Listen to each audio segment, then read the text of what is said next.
प्रत्येक व्यक्तीला जो प्रश्न पडलेला आहे की अजितदादांचा जो ॲक्सिडेंट होता तो एक अपघात होता का घात होता, हा प्रश्न प्रत्येक व्यक्तीला पडलेला आहे। काल मुंबईकडे येत असताना पिंपरी चिंचवडमध्ये जेव्हा माझी गाडी स्लो झाली, सिग्नल लागलं होतं,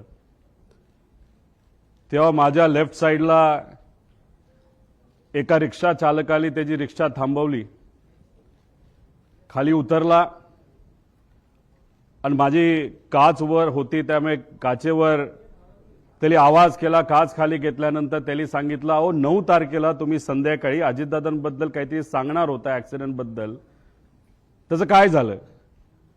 मी त्यांना सांगितलं काल नाही, म्हणजे 9 तारखेला नाही तर 10 तारखेला मी या बाबतीत मला काय वाटतं हे तिथं सांगणार आहे।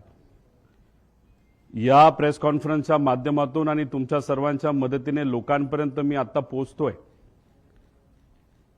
काही लोकांनी भावनिक होऊन काय व्हिडिओ टाकलेत, ते व्हिडिओ कसे आहे की दादा परत येतील। 6 जण विमानामध्ये होते, 6वे व्यक्ती दादा होते। जी बॉडी तिथं सापडली ती दादांची नव्हतीच। दादा आज येतील, उद्या येतील। मला त्यांना सांगायचं आहे की आज जर दादा परत आले तर मी सुद्धा त्यांना घट्ट मिठी मारेल।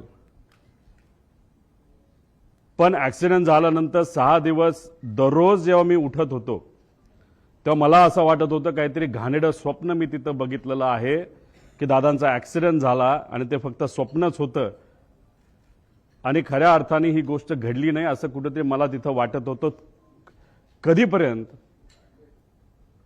जेव्हा दादांचा एक स्वेटर तो सुद्धा जळलेला, त्यांची चप्पल, त्यांचं घड्याळ जे दररोज ते घालायचे आणि ते घड्याळ दादा कधी पण त्यांचा जो वेळ असतो ते 15 मिनिटं पुढे ठेवायचे। 9 वाजले त्या घड्याळात वाजले होते आणि ते जळलेलं घड्याळ बंद पडलेलं तिथं मी बघितलं आणि जे कोणी तिथं बघत होते त्यांच्या डोळ्यात अक्षरशः अश्रू होतं, कोणी निशब्द झाले होते, कोणाला काहीच बोलता येत नव्हतं।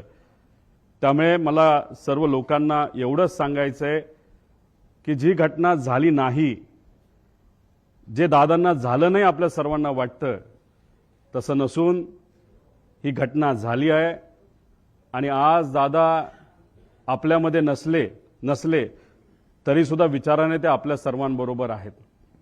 ते हे एक प्रेझेंटेशन इथं मी तुमच्या सर्वांसाठी केलेलं आहे। या प्रेझेंटेशनमध्ये मी स्वतः, माझी टीम, मित्र, ज्यांच्या कोणाकडे पर्यंत मी पोचू शकलो त्यांच्याकडनं जी माहिती आम्हाला मिळाली ती माहिती या प्रेझेंटेशनच्या माध्यमातून आपल्या सर्वांपर्यंत आणण्याचा प्रामाणिकपणे प्रयत्न केलेला आहे। काही लोक म्हणतील ही कुठून आणली, कशी आणली? ही आम्ही आणली आहे। अजितदादांच्या प्रेमापोटी ही माहिती आम्ही गोळा केलेली आहे। मी सरकारमध्ये नाही, आम्ही सरकारमध्ये नसलो तरी जे काही जमलं, कारण का शेवटी दादा असतील, साहेब असतील, आम्हा सर्वांना एवढंच सांगितलेलं आहे की प्रयत्न करत राहावा आणि तो प्रयत्न या प्रेझेंटेशनच्या माध्यमातून हाच केलेला आहे की खरं काय घडलं याची माहिती लोकांना पाहिजे, आम्हाला माहिती पाहिजे, म्हणून हा प्रामाणिक असा प्रयत्न तिथं केलेला आहे। माझ्यासारख्या छोट्याशा कार्यकर्त्याला जर एवढं जमत असेल तर मला असं वाटतं की जर सगळ्या रिसर्च एजन्सी, इन्व्हेस्टिगेशन एजन्सी जर सरकारने नाही तर सरकारमध्ये असणाऱ्या लोकांनी जर लावल्या तर लवकरात लवकर आपल्याला या बाबतीतलं रहस्य त्या ठिकाणी कळू शकतं। सुरुवात करत असताना आता दादांचा मुंबई ते बारामतीचा विमान प्रवास थोडक्यात दिलेला आहे। 210 किलोमीटर विमानाचं अंतर त्यांना तिथं कव्हर करायचं होतं। 27 मिनिटं त्यांना त्या ठिकाणी लागणार होती आणि विमान कुठलं होतं तर VSR ही एक कंपनी ऑपरेटर त्यांचं त्या ठिकाणी ते होतं। लेअरजेट नावाचा एक ब्रँड आहे, बंबार्डियर नावाची एक कंपनी आहे कॅनडाची, पण हे विमान हे अमेरिकेमध्ये त्या ठिकाणी बनलं आहे। पुढं आता याबद्दल विमानाबद्दल बोलायचं झालं, बंबार्डियर एरोस्पेस 2010ला हे विमान बनलेलं आहे।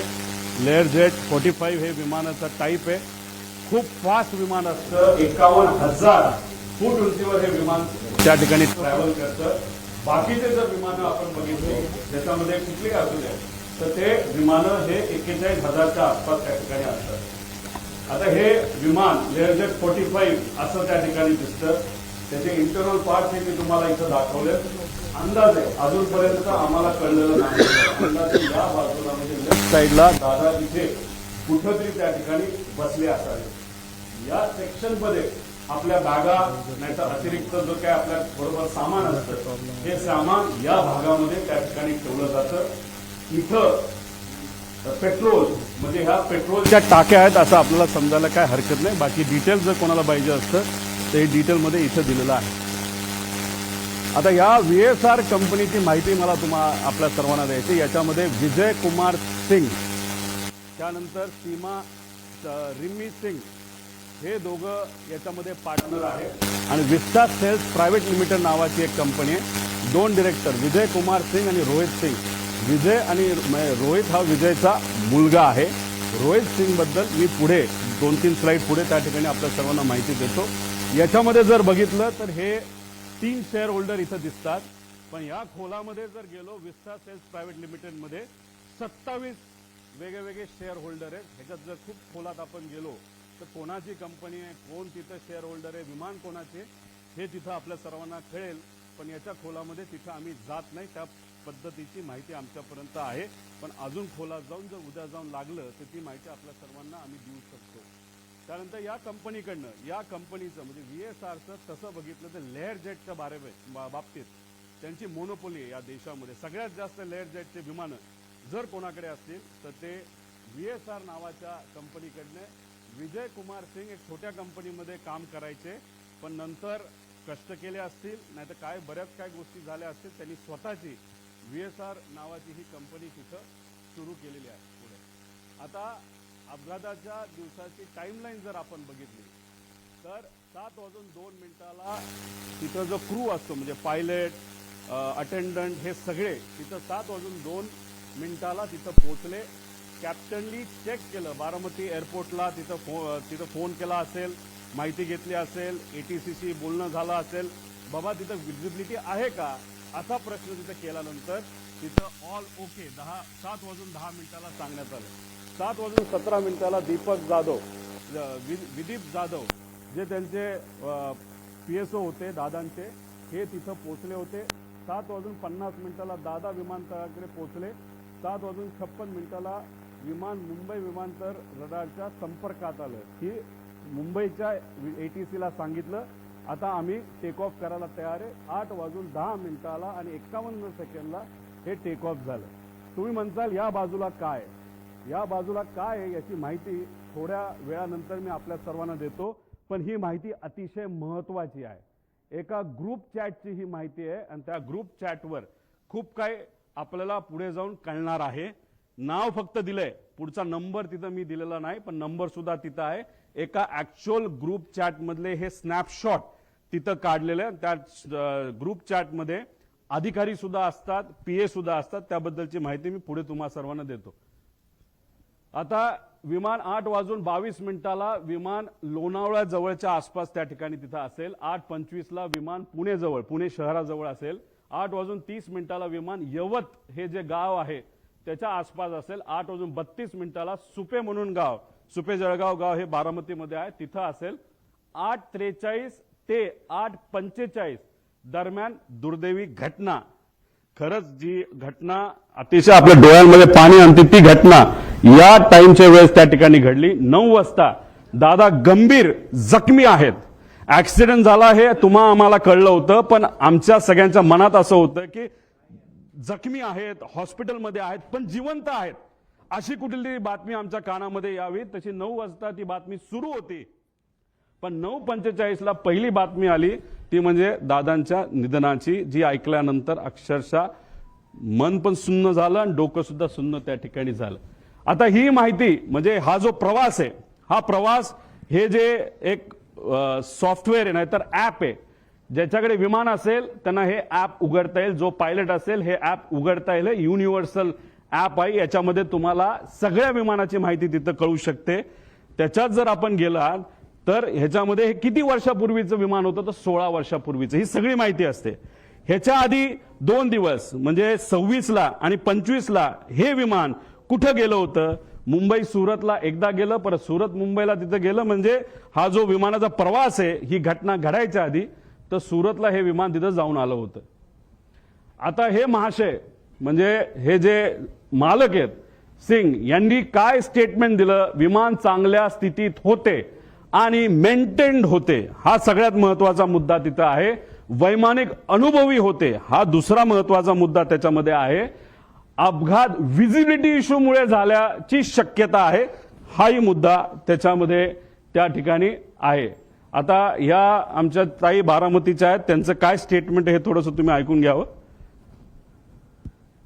गावाकडून आलं होतं, पूर्ण असा विमानाचा आवाज वेगळाच येत होता नेहमी. म्हणजे यांचं आणि तिथं असणारे बरेच काही हे आहेत की त्यांचं असं मत होतं की रोज तिथं जे पायलटला शिकवलं जातं त्याची विमानं रोज ये जा करत असतात. दादांची विमानं बऱ्याच वेळा आलेली आहेत, मोठ्या मोठ्या व्यावसायिकांची विमानं आलेली, पण हे विमान जेव्हा त्या गावाच्या वरून गेलं होतं, एक तर ते जवळून गेलं होतं आणि त्याचा आवाज थोडा वेगळा आला होता. म्हणजे कदाचित मेंटेनन्सचा हा मुद्दा असू शकतो पुढे. आता हा व्हिडिओ तुम्ही डिटेलमध्ये बघा. हा व्हिडिओ एका ग्रामपंचायतीचा व्हिडिओ आहे. हे गोल दाखवलंय, तो जे विमान आलं सरळ झालं, ते तिथं टिल्ट झालं आणि दुर्दैवी 11 सेकंदात ते खाली आपल्या सगळ्यांना पडलेला आणि तो स्फोट झालेला त्या ठिकाणी बघायला मिळाला. म्हणजे हा सगळा सीसीटीव्ही फुटेज हा आपल्या सर्वांना बघायला मिळतो आणि हे झालं, हे सीसीटीव्ही फुटेज आपल्याला मिळालं म्हणून आता आपण सर्वजण चर्चा करू शकतोय. हे सीसीटीव्ही फुटेज आलं नसतं तर जसं इतर प्लेन क्रॅश बद्दल नुसतं मोघमच बोललं जातं तसंच कदाचित या बाबतीत सुद्धा दुर्दैवाने बोललं जाऊ शकलं असतं. पण हा सीसीटीव्ही फुटेज आपल्या सर्वांसाठी अतिशय महत्वाचा आहे. आता याच्यामध्ये आपल्याला प्रश्न काय पडतात? म्हणजे मालक तर बोलून गेला की काय झालं असावं, हे असेल तर ह्याच्यामध्ये विमान काय बिघाड, म्हणजे ह्याच्यामध्ये काय बिघाड झाला होता ज्याच्यामुळे ते विमान स्टॉल झालं. स्टॉल झालं म्हणजे बंद पडून ते एका बाजूला त्या ठिकाणी वळलं. तर का ते स्टॉल झालं, असं का झालं? मेकॅनिकल फेल्युअर झाला असेल का? त्यानंतर टेक ऑफ पूर्वी विमान चेक करण्यात आले होते का? आपण कधी गाडी घराच्या बाहेर काढत असताना पेट्रोल आहे का, ऑइल आहे का, ह्या बेसिक गोष्टी बघतो. तसं विमान उडत असताना, उडवायच्या आधी त्याच्यामध्ये टेक ऑफ पूर्वी विमानाचं इन्स्पेक्शन एक मेकॅनिकल अधिकारी करत असतो. त्याचं कामच तेवढं असतं की विमान नीट आहे का, सगळ्या केबल लागल्यात का. जसं की लिफ्ट आपल्या घरी असेल नाही तर ऑफिसमध्ये असेल आणि त्याचं इन्स्पेक्शन जर करायचं असेल तर त्या ज्या केबल आहेत त्या नीट आहेत का, बटणं नीट दाबली जातात का, आणि समजा जर लाईट गेली तर लिफ्ट ऑटोमॅटिकली एका फ्लोअरला येऊन थांबते का, हे जे बेसिक लिफ्टमध्ये चेक केले जातात. हे तर 51,000 फीटला उडणारं विमान आहे आणि ह्याचं चेकअप तर करावाच लागतो. हे DGCA सुद्धा सांगितलेलं आहे. जगातल्या प्रत्येक देशामध्ये हे आपल्याला तिथं फॉलो करावं लागतं. त्यामुळे टेक ऑफ पूर्वी याचं काय चेकअप झालं होतं का? चेक करणारे कर्मचाऱ्यांना आता आपल्याला पकडावं लागणार आहे, बोलावं लागणार आहे, चर्चा करावी लागणार. ते आम्ही करू शकत नाही, पण जी कुठली एजन्सी आता सरकारने दिलेली आहे त्या एजन्सीला तिथं असणारे जे कोणी चेक करणारे कर्मचारी आहेत त्यांच्याशी तिथं आपल्याला बोलावं लागेल. टेक लॉग हा प्रत्येक विमानाचा टेक लॉग हा केला जातो. टेक लॉग असेल तो जो अधिकारी आहे मेकॅनिकल इन्चार्ज तो सही करतो आणि विमान चालक जे असतात को पायलट आणि मेन पायलट हे त्याच्यावर तिथं सही करतात. टेक लॉग सुद्धा आता आपल्याला शोधायचं आहे. आणि विमान हे जे होतं ते एअरवर्दी होतं का, म्हणजे विमान उडण्याच्या लायकीचं होतं का, असा एक वेगळा रिपोर्ट हा DGCAचा असतो. तो सुद्धा तिथं बघण्याची जरूरत आहे. रुटीन लाईन मेंटेनन्स हा करावा लागतो. एक मेन मेंटेनन्स, इंजिन काढावं लागतं, घालावं लागतं, ऑइल चेक करावं लागतं सगळं. आणि त्यानंतर हा रुटीन मेंटेनन्स, कुठलंही प्रवास झाल्यानंतर ते विमान चेक करावं लागतं, त्याला रुटीन मेंटेनन्स बघावं लागतं. आणि हे अतिशय क्रिटिकल एरिया असतो हा पोलिसांचा विमानाचा. तिथं सगळीकडे सीसीटीव्ही कॅमेरा असतात. तिथं मोठ्या मोठ्या इंडस्ट्रियलिस्टचे विमानं ठेवलेली असतात आणि तिथं सगळीकडे हँगरच्या बाहेर आणि हँगरच्या आत सीसीटीव्ही कॅमेरा त्या ठिकाणी असतात. त्यामुळे ते सीसीटीव्ही कॅमेरा कुठे आहेत, कसे आहेत, कोण मेंटेन करत होतं, खरंच विमानाला कुणी हात लावला होता का, चेकिंग झालं होतं का, हे सगळं तिथं बघण्याची आपल्या सर्वांना जरूरत आहे. आणि विमानाचा हेवी बेस मेंटेनन्स हा कधी केला, कसा केला, काय केला, त्याला विमान कंपनीली सुद्धा शेड्यूल दिला असता आणि त्या शेड्यूल प्रमाणेच आपल्याला मेंटेनन्स हा करावा लागतो. ते झालं होतं का, त्याचा रिपोर्ट कुठे आहे. आणि हे रिपोर्ट का मागतोय, कारण का हे जे VSR कंपनी आहे त्या VSR कंपनीमध्ये अनेक एक्स DGCIचे लोक काम करतात, नाही तर त्यांचे कन्सल्टंट आहेत. त्यामुळे आम्हाला भीती अशी आहे की आतापर्यंत गेल्या 13-14 दिवसामध्ये काहीच झालं नाही, फक्त CCTV गोळा केलेले आहेत. बाकी ह्यांनी अजून सुद्धा रिसर्च नाही तर इन्व्हेस्टिगेशन काही झालेलं नाही. आणि असं जर टाइमपास करत राहिले तर मग हे सगळं मॅन्युपुलेट केलं जाऊ शकतं. हे सगळे खोटे रिपोर्ट हे केले जाऊ शकतात. त्यामुळे रिपोर्टवर फक्त विश्वास ठेवून चालणार नाही, सगळे CCTV आपल्याला त्या ठिकाणी बघावं लागतील. आता ह्याच्यामध्ये या कंपनीचा इतिहास आपण तिथं बघू. तुम्हाला आठवत असेल 2023ला एक ऍक्सिडेंट झाला होता.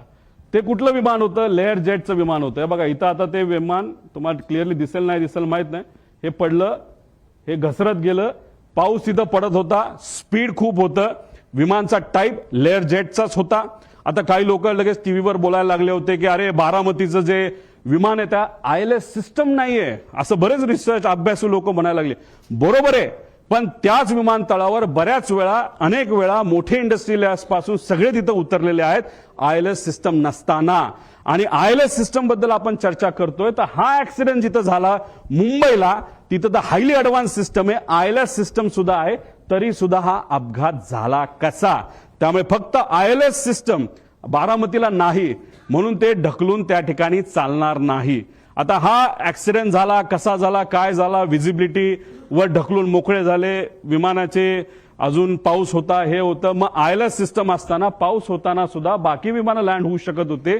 मग आमच्या VSR या कंपनीचं लेअर जेटचं विमान का लँड होऊ शकलं नाही आणि का घसरत गेलं, याचा अभ्यास कुठं ना कुठं त्या ठिकाणी करावा लागेल.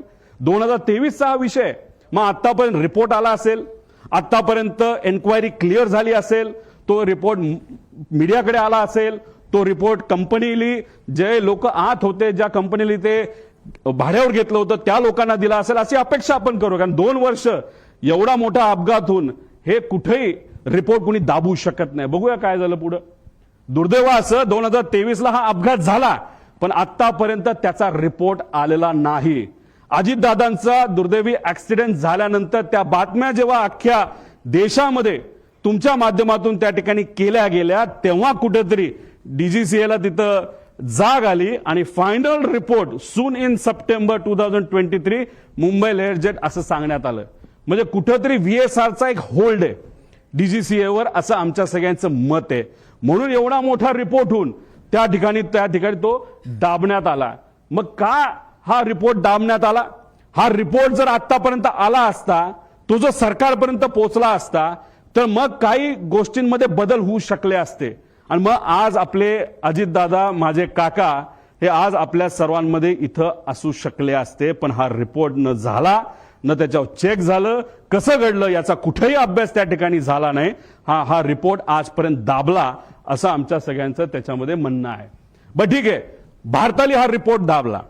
मग आता इंटरनॅशनल लेवलला काय झालं ह्याचा अभ्यास तुम्ही बघूया.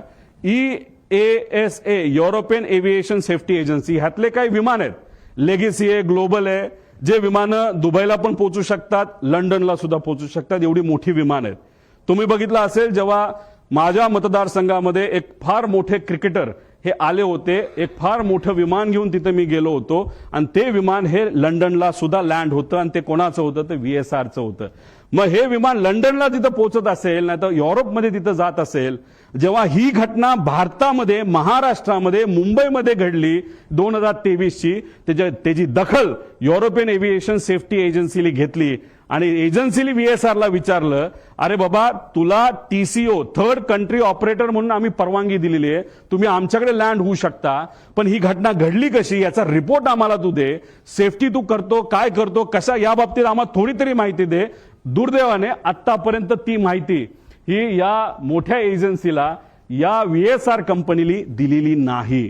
तिथे सुद्धा हे दाबण्यात आलं आणि कुठंतरी काहीतरी गोष्ट लपवण्यात आली आणि त्यांनी सांगितलं लेवल 1 ची त्रुटी असल्याच्या कारणाने EASA कडून VSRचा परवाना रद्द झाला. लेवल 1 म्हणजे काय? सगळ्यात बेसिक सेफ्टी, ज्याच्यामुळे ऍक्सिडेंट होऊ शकतो, विमान पडू शकतं, माणूस जाऊ शकतो, याला लेवल 1 ची सेफ्टी त्याच्यामध्ये म्हणतात आणि ते तिथं झालं. आता there is major non compliance. त्याने हे direct serious risk to flight safety immediate corrective action required, त्याशिवाय आम्ही उडून देणार नाही असं युरोपियन एजन्सीने सांगितलं. आणि त्यांनी काय केलं, सस्पेंडेड ऑपरेशन, ग्राउंडेड एअरक्राफ्ट, सगळे अप्रुव्हल्स आणि सर्टिफिकेट काढून टाकले. सगळा मेंटेनन्स आणि त्याच्या फ्लाईट ऍक्टिव्हिटीज त्या युरोपमध्ये होत्या सगळ्या बंद करून टाकल्या. आता हे जर युरोपची कंपनी करू शकते, हे महाराष्ट्रात घडलं, देशात घडलं, तरी व्हीएसआर अजूनपर्यंत का विमानं उडवते असा प्रश्न आमच्या सगळ्यांचा आहे. माझे काका गेले, आपले दादा त्याच्यात गेले, पण आज व्हीएसआरच्या माध्यमातून सीएमांची फ्लाईट तिथे घेतल्या जातात, सगळ्या मंत्र्यांच्या फ्लाईट घेतल्या जातात, तिथं दुसरे उपमुख्यमंत्र्यांच्या फ्लाईट घेतल्या जातात. त्यांच्या सेफ्टीबद्दल तर आपण विचार केला पाहिजे. एक नेता आमचा गेला, पण बाकी नेत्यांचं काय? मग ह्या व्हीएसआरला अजूनपर्यंत का परवानगी दिली जाते? त्यांचा एवढा होल्ड की अजितदादांचा ऍक्सिडेंट होऊन सुद्धा त्यांना तिथं थांबवलं जात नाही. ईएसए सारख्या मोठ्या एजन्सीली त्यांचा रद्द परवाना करून सुद्धा त्यांना तिथं परवानगी दिली जाते. तर एवढं फेवर व्हीएसआरला का केलं जातं असं आमचं मत आहे. मग आम्ही काय केलं, एक्स पायलट, जे पायलट व्हीएसआर कंपनीमध्ये काम करत होते, जे इंजिनियर व्हीएसआर कंपनीमध्ये काम करत होते, डीजीसीएचे एक्स अधिकारी जे व्हीएसआरला ओळखून होते, या सर्व लोकांची चर्चा केल्यानंतर तुमच्यातले काही अभ्यासू आणि रिसर्च करणारे पत्रकार सुद्धा अशा लोकांना भेटल्यानंतर ह्या गोष्टी समोर आल्या. फ्लाईट ड्युटी टाइम लिमिटेशन, 12 तास गॅप लागतो. जर मी पायलट असेल आणि मी जर उडवलं असेल तर 12 तासानंतरच फ्लाईट उडू शकतो. पण ही कंपनी व्हीएसआर कंपनी हे जे रिपोर्ट असतात एफडीटीएल हे मॅन्युपुलेट करतात. म्हणजे फक्त आकड्याचा खेळ त्या ठिकाणी केला जातो आणि 6 तासापूर्वी सुद्धा जर एखादा पायलट आला असेल तर त्याचा कदाचित इन्सेंटिव्ह दिलं जातं, नाही तर तुला नोकरीवरनं काढतो असं सांगितलं जातं आणि लगेचच त्याला तिथं विमानात बसवलं जातं. त्यानंतर कॉकपिट व्हॉइस रेकॉर्डिंग, म्हणजे एक असतो ब्लॅक बॉक्स. ब्लॅक बॉक्समध्ये फक्त आवाज स्टोअर होतो असं नाही, आवाजाबरोबर ते जे इक्विपमेंट्स आहे ते कसे बिहेव करत होते, कुठं काय एक्सेलरेशन होतं, स्पीड काय होतं, आपली पोझिशन काय होती, कुठला काटा कुठं होता, हे सगळं ब्लॅक बॉक्समध्ये तिथं येतं. पण नॉर्मली जर आपल्याला कॉकपिट व्हॉइस रेकॉर्डर हे साधे रेकॉर्डर असतात, त्यात कॉकपिटमध्ये काय झालं, संभाषण काय झालं याची माहिती आपल्याला देता येते. व्हीएसआर मध्ये कॉकपिट व्हॉइस रेकॉर्डर सिस्टम हे बंद ठेवलं जातं. त्यानंतर चेकलिस्ट टेकलॉग हा मेंटेन नीट केला जात नाही, तर मॅन्युपुलेट केला जातो. स्टँडर्ड ऑपरेटिंग प्रोसिजर एसओपी त्यांचं कुठेही नाही. आणि कॉस्ट कटिंग मध्ये हे महाशय, ही कंपनी अतिशय माहिर आहे. त्याच्यामध्ये मेंटेनन्समध्ये कमतरता दाखवणं, नाही तर कुठलंही विमान, नाही तर हेलिकॉप्टर घ्या, ते हेलिकॉप्टर जर आपल्याला उडवायचं असेल तर त्याच्यामध्ये तास दिले जातात. 2200 तास ब्रँड टू ब्रँड, नाही तर 2500 तास. ते झाल्यानंतर इंजिन चांगलं असलं काही नसलं तर पूर्ण इंजिन 6 कोटी रुपयाचं एखाद्या सिंगल इंजिन हेलिकॉप्टरचं आपल्याला बदलावंच लागतं. तसं इथे असतं. पण ह्या कंपनीकडनं तिथं टायमिंग हे कुठेतरी चेंज केले जातात, मॅन्युपुलेट केले जातात आणि त्यामुळेच कुठेतरी ही घटना घडतात असं आमच्या सगळ्यांचं त्याच्यामध्ये मत आहे. आता गो अराउंड, आता अजितदादांना घेऊन हे विमान फ्लाय करत होतं व्हीव्हीआयपी, म्हणजे ज्यांना Z security, Z plus security आहे, अशा व्यक्तीला हे विमान घेऊन चाललं होतं. विमान उडत असताना जर तिथं व्हिजिबिलिटीचा इश्यू असेल नसेल तरी त्या पायलटला 2 स्टेशन द्यावं लागतात. एक जिथं चाललाय तिथं आणि बॅकअप एअरपोर्ट तुम्हाला सांगावं लागतं. कदाचित ह्यांनी मुंबई ते एअरपोर्ट दिलं असेल, नाही तर हैदराबाद तिथं दिलं असेल. आता तिथं गो अराउंड करत असताना एकदा ट्राय केला, दुसऱ्यांदा कदाचित त्यांना ते दिसलं नसावं. त्यांनी सांगितलं हो दिसलं, पण दिसलं नसावं, तर तिसऱ्यांदा राऊंड घ्यायला पाहिजे होता. पण ह्यांनी तो घेतला नाही. दुर्दैवाने सेकंड अटेम्प्टलाच त्यांनी तो प्रयत्न केला. जी घटना घडली ती घडली. आणि दुसरं कसं असतं, ह्यांना पुढे कुठे जायचं होतं, अजित काकांना घेऊन हे कुठं जाणार होते, बारामतीला जाणार होते. आणि बारामतीवरनं हे कुठं जाणार होते, शमशाबाद ते पटना, तिथं कोणतरी व्यक्तीला तिथं घेऊन जाणं. म्हणजे ह्यांना घाई होती, नाही बाबा जायचंच आहे, नाही तर 10 लाख रुपये आपलं जे भाडं आहे ते त्याच्यामध्ये बुडू शकतं. आपण पुण्याला गेलो तर हे भाडं आपण बारामतीला पोहोचू शकलो नाही, तेही पैसे आपल्याला मिळणार नाही. म्हणून कुठंतरी या कंपनीकडनं या पायलटवर प्रेशर होतं असंही आपल्याला त्या ठिकाणी बोलता येईल. आता दुसरं स्टॉल वॉर्निंग सिस्टम, म्हणजे याच्यामध्ये एखादं विमान स्टॉल होण्यापूर्वी आपल्याला एक अंदाज येतो, काही ती गडबड त्याच्यामध्ये होते. हे विमान स्मार्ट विमान असतं आणि ह्याच्यातली ही जी काय स्टॉल वॉर्निंग सिस्टम आहे, आमचा प्रॉपर इंटेल आहे. आमचं काही लोकांशी तिथं बोलणं झालंय, फक्त त्यांनी सांगितलं आमचं कृपा करून तुम्ही नाव नका सांगू, आमच्या नोकऱ्या तिथं जातील. त्यांची चर्चा अशी, जे विमान अजित काकांना घेऊन तिथं ते ऍक्सिडेंट झालं त्याच्यामध्ये ही जी स्टॉल वॉर्निंग सिस्टम ती बंद होती. ती बंद असल्यामुळे काही गोष्टी आपल्याला आधीच कळल्या नाही आणि त्यामुळे ती घटना त्या ठिकाणी घडली असावी असं काही तज्ज्ञांचं तिथं मत आहे. आणि हेवी बेस मेंटेनन्स केलं कुणी ह्याच्यासाठी आम्ही हे पुरावे त्या ठिकाणी मागतोय. पीटीटी पुश टू टॉक म्हणजे तुमची वॉकी टॉकी असते, आपण बटन दाबतो, आपण बोलतो, पलीकडचं ऐकतो, तसं विमानामध्ये पीटीटी असतं.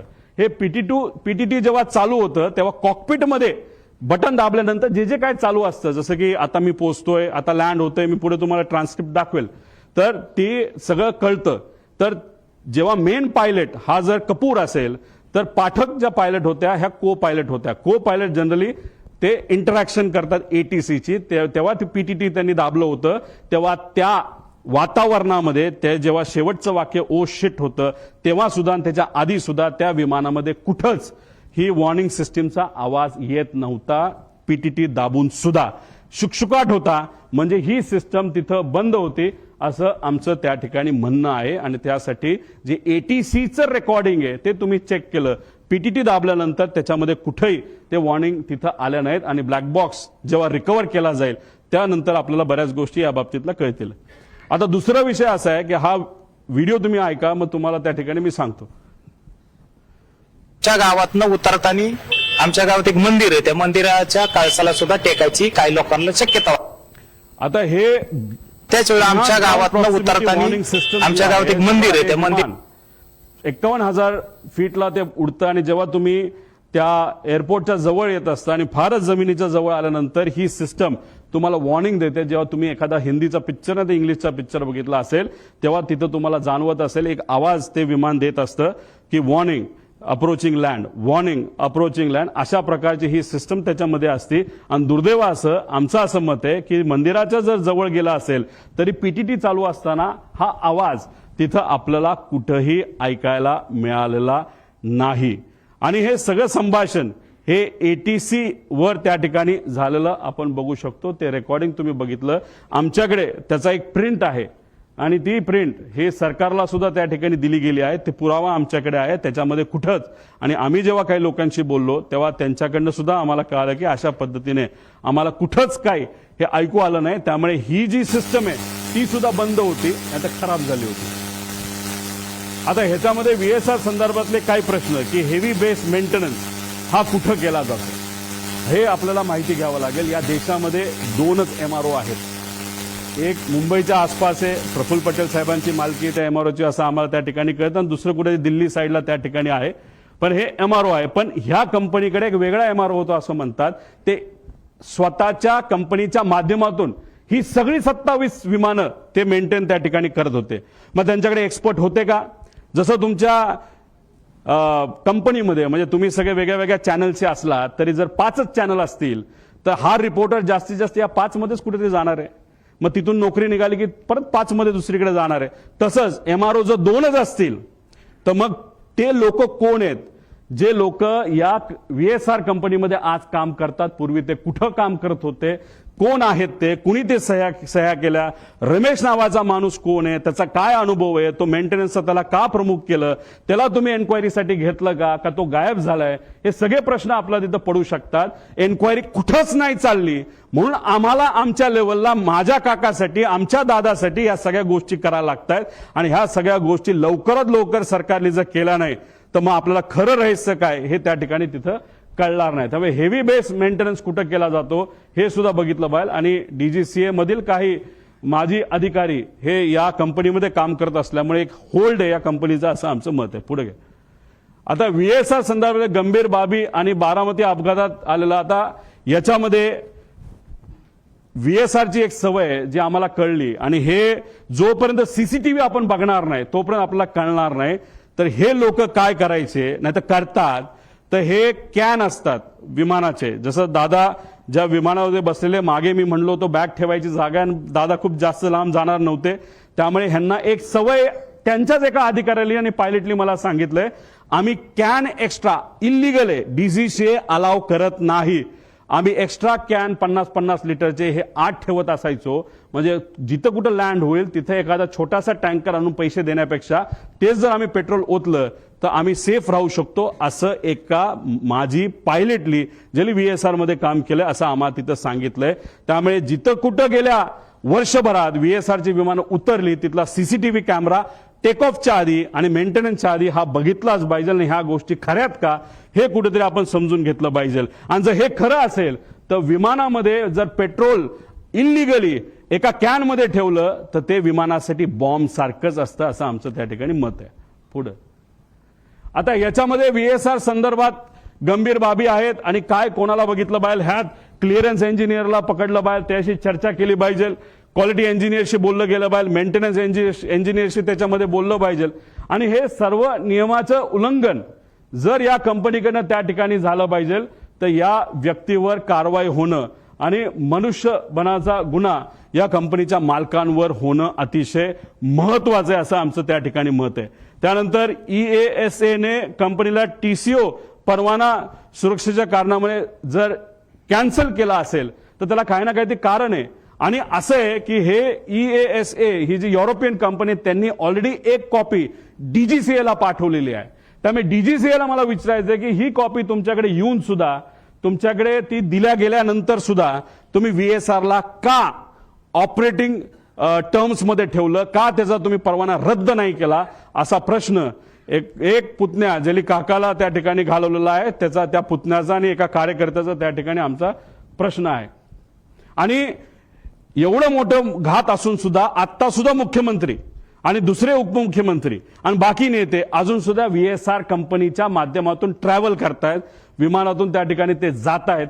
हे अतिशय घातक आहे. त्यामुळे या बाबतीची नोंद सरकारने तिथं घेणं फार महत्वाचं आहे. आता तुम्ही म्हणाल हे जे आहे हे काय आहे, एक ग्रुप असतो, सर्व मंत्र्यांकडे 2 ग्रुप असतात, ते ग्रुपचं नाव ते वेगवेगळे ठेवू शकतात, पण एक साई एव्हिएशन नावाची कंपनी आहे, एरो नावाची कंपनी आहे. आता इथं मी GR तुम्हाला दिल्यानंतर तुम्हाला लागलं तर आम्ही तिथं देऊ. या कंपनीला अलोकेट केलेला 2 हँडलिंग कंपनी आहेत. मग या 2 कंपन्या खालचे जे ऑपरेटर आहेत VSR सारखे यांच्याशी संवाद साधून कुठलं विमान कधी अवेलेबल आहे, मंत्र्यांना कधी बाहेर याबद्दलची माहिती त्या ठिकाणी ती दिली जाते. मग त्या ग्रुपमध्ये कोण असतं तर त्या मंत्र्यांचे सगळे PA, ऑफिशियल PA आणि जे कोणी प्रोग्राम बनवतात ते PA, ते अधिकारी त्या ग्रुपमध्ये असतात. आणि त्याच्याच बरोबर आपले जे संचालय आहे ह्याचं महाराष्ट्राचं विमानांचं तिथले ते डायरेक्टर आहेत, ऑफिशियल IAS अधिकारी नाही तर त्या लेवलचा एक अधिकारी त्या ग्रुपमध्ये असतो.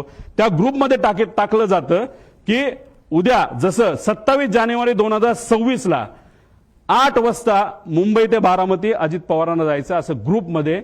आणि एरोचा टाइम होता 1 ते 15 हे साईसाठी होतं, 16 ते 31 तारखेपर्यंत एरोच्या ग्रुपमध्ये हा मेसेज टाकला. हे कोण क्रिस्टोफर नावाचा जो कुणी तिथला मॅनेजर आहे का ओनर आहे त्यांनी टाकलं नोटेड सर. तो झालं 7:13 आणि 7:14 संध्याकाळी.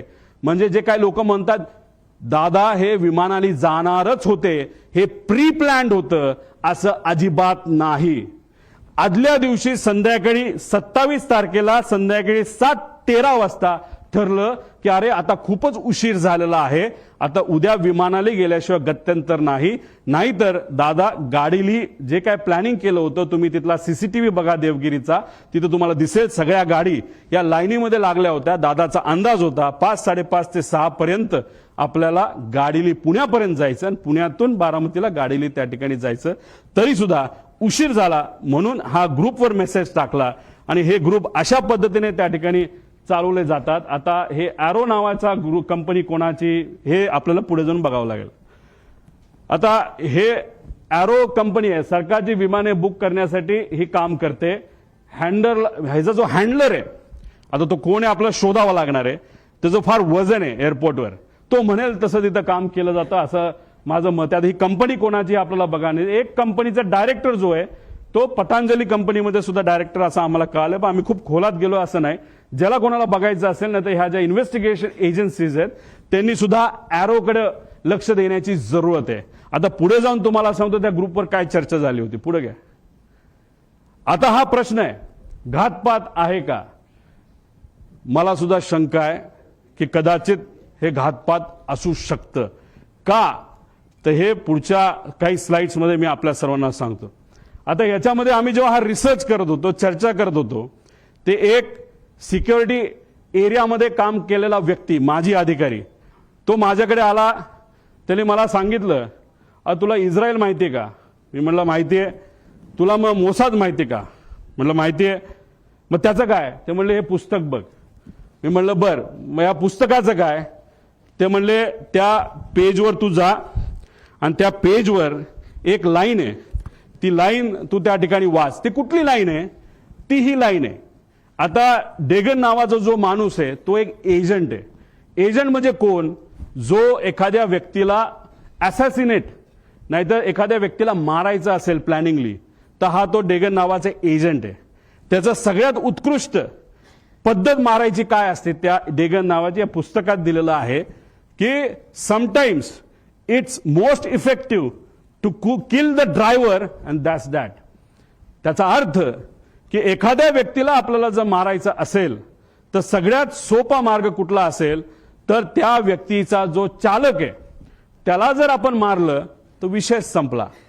आता गाडीत असेल तर ड्रायव्हर, मोटरसायकलला असेल तर रायडर आणि विमानात असेल तर पायलट, असं म्हणायला काय हरकत आहे. पुढं आता घातपात, आता ही राज्यभरात चर्चा आहे. ह्याच्या खोलात जावं लागेल, ह्याच्या डिटेलमध्ये जाऊन माहिती घ्यावी लागेल, रिसर्च करावं लागेल. पण माझा काका गेलाय, आमचा दादा गेलाय, महाराष्ट्राचा एक फार मोठा नेता गेलेला आहे. तर ही घटना लाईटली घेऊन चालणार नाही.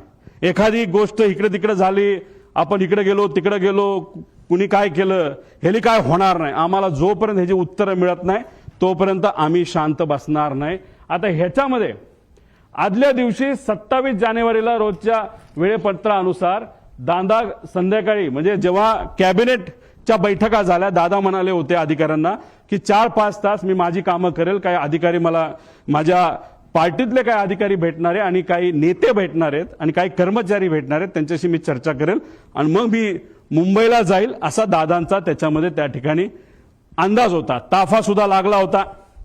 एक फार मोठे नेते दादांना भेटण्यासाठी येणार होते, ते वेळेत येणार होते, पण उशीर झाला. ते उशिरा आल्यामुळे आणि चर्चा उशीरपर्यंत सुरू राहिल्यामुळे दादांचा वेळ त्याच्यामध्ये गेला आणि 5-5:30ला जे दादा गाडीने जाणार होते ते गाडीने जाऊ शकले नाही. त्यांना पर्याय राहिला नाही, त्यांना विमान बुक करावं लागलं आणि म्हणून 7:13 म्हणजे संध्याकाळी दुसऱ्या दिवशीचं विमान हे आदल्या दिवशी म्हणजे 27 तारखेला तिथं बुक झालेलं आपण बघितलं. पूर्व विदर्भातील एक कुठले तरी नेते हे मोबाईल चेक करा दादांचे, नाही तर लँडलाईनवर कोणाचा फोन होता काय होता मला माहित नाही, पण मला जे कळालेलं आहे सही करावीच लागते. फार महत्वाची फाईल आहे आणि मग ती फाईल कुठे हे जेव्हा बघितलं गेलं ती फाईल घरी नव्हती, ती फाईल मंत्रालयाच्या कार्यालयामध्ये होती दादांच्या. दादा कुठलीच फाईल मोकळी ठेवत नाहीत, पण अचानक ती फाईल तिथं होती. मग ती दादानी बोलवली. बोलवण्यात येण्यात मुंबईचं संध्याकाळचं ट्रॅफिक तुम्हाला माहिती आहे. ती फाईल पोहोचूस तर वेळ गेला. वेळ गेल्यानंतर ती फाईल आली. पण एक मोठा नेता आपल्या पक्षाचं बोलत असेल तर सही तर करावीच लागेल आणि मग दादानी ती सही केली. ती फाईल यूज तर सही करूस तर त्याच्यामध्ये दुर्दैवाने त्या ठिकाणी वेळ गेला. आता ह्याच्यात खोलात जर जायचं असेल, कारण आमच्या पण ओळखी तिथं आहेत, आमच्या पण जीवाची माणसं आहेत. अजितदादांबरोबर जेव्हा केव्हा मी भेटलो आणि दादांचा जो काही शेवटचे 3-4 महिने होते त्यात मी, दादा आणि त्यांच्याबरोबरचे अधिकारी एकदम घट्टपणे एक फार महत्वाची चर्चा त्या ठिकाणी करायचो. आणि ती करत असताना मग काही अधिकाऱ्यांचे, कर्मचाऱ्यांचे त्याच्यावर आमच्यावर त्या ठिकाणी विश्वास असल्यामुळे तिथं चर्चा काय चालली होती हा विषय जेव्हा केला तेव्हा तिथं चर्चा कुठले तरी राजकीय कन्सल्टंट कोणीतरी आहे, त्यांचा जो कॉन्ट्रॅक्ट आहे जो शेकडो कोटीचा आहे तो आपल्याला कॅन्सल करावा लागतोय, कारण त्यांच्याकडनं काहीच आपल्याला मिळत नाही, त्याचा काहीच फायदा होत नाही. कारण 7 दिवस आधी सुद्धा बारामती हॉस्टेलला दादांना जेव्हा मी भेटलो होतो तेव्हा सुद्धा दादांनी काही लोकांना सांगितलं होतं शहाणपणा करू नका, राजकारण आम्हाला शिकू नका, राजकारण आम्ही कसं करायचं हे माहिती सर्वे फक्त तुम्ही करा, अशी काहीतरी चर्चा तेव्हा झाली होती. आणि अशा पद्धतीची चर्चा तिथं झाली आणि दादांना त्याच्यामध्ये उशीर झाला आणि मग दादांना प्लॅन बदलावा लागला. आता हे सगळे बॅकग्राऊंड तुम्हाला फक्त सांगतोय, त्याचं कारण असं की प्लॅन का बदलावा लागला. आता मी येतो 28 तारखेला. आता काही लोक म्हणतात उपमुख्यमंत्री आहेत, दादा कडक होते, शिस्तीचे होते, दादांनी सांगितलं असेल पायलटला ए बाबा उडलंच पाहिजे, पण दादाचं स्टेटमेंट तुम्ही बघा, ते स्वतःच्या मुखातून ते काय बोलतात. मला ते तिकडनं जाणं गरजेचं होतं, कारण वैमानिकाचा दिवस आला की उशीर झाला तर मला निघून जावं लागलं, कारण ते अलीकडचं तासाचं केलं. म्हणजे दादा कधी पण विमान उडवत असताना कॅप्टनला विचारायचं, बाबांनो काय वाटतं, जायचं का नाही जायचं, उडायचं का नाही उडायचं, काय अडचण आहे, तुम्हाला जे वाटतं ते करा. एका ठिकाणी त्यांना यायचं होतं, मुंबईकडनं ते उडले पण होते. माझा अंदाज आहे 2-2.5 वर्षापूर्वीची गोष्ट असेल. हेलिकॉप्टरले होतं, लोणावळ्याला धुक्क वाढलं होतं.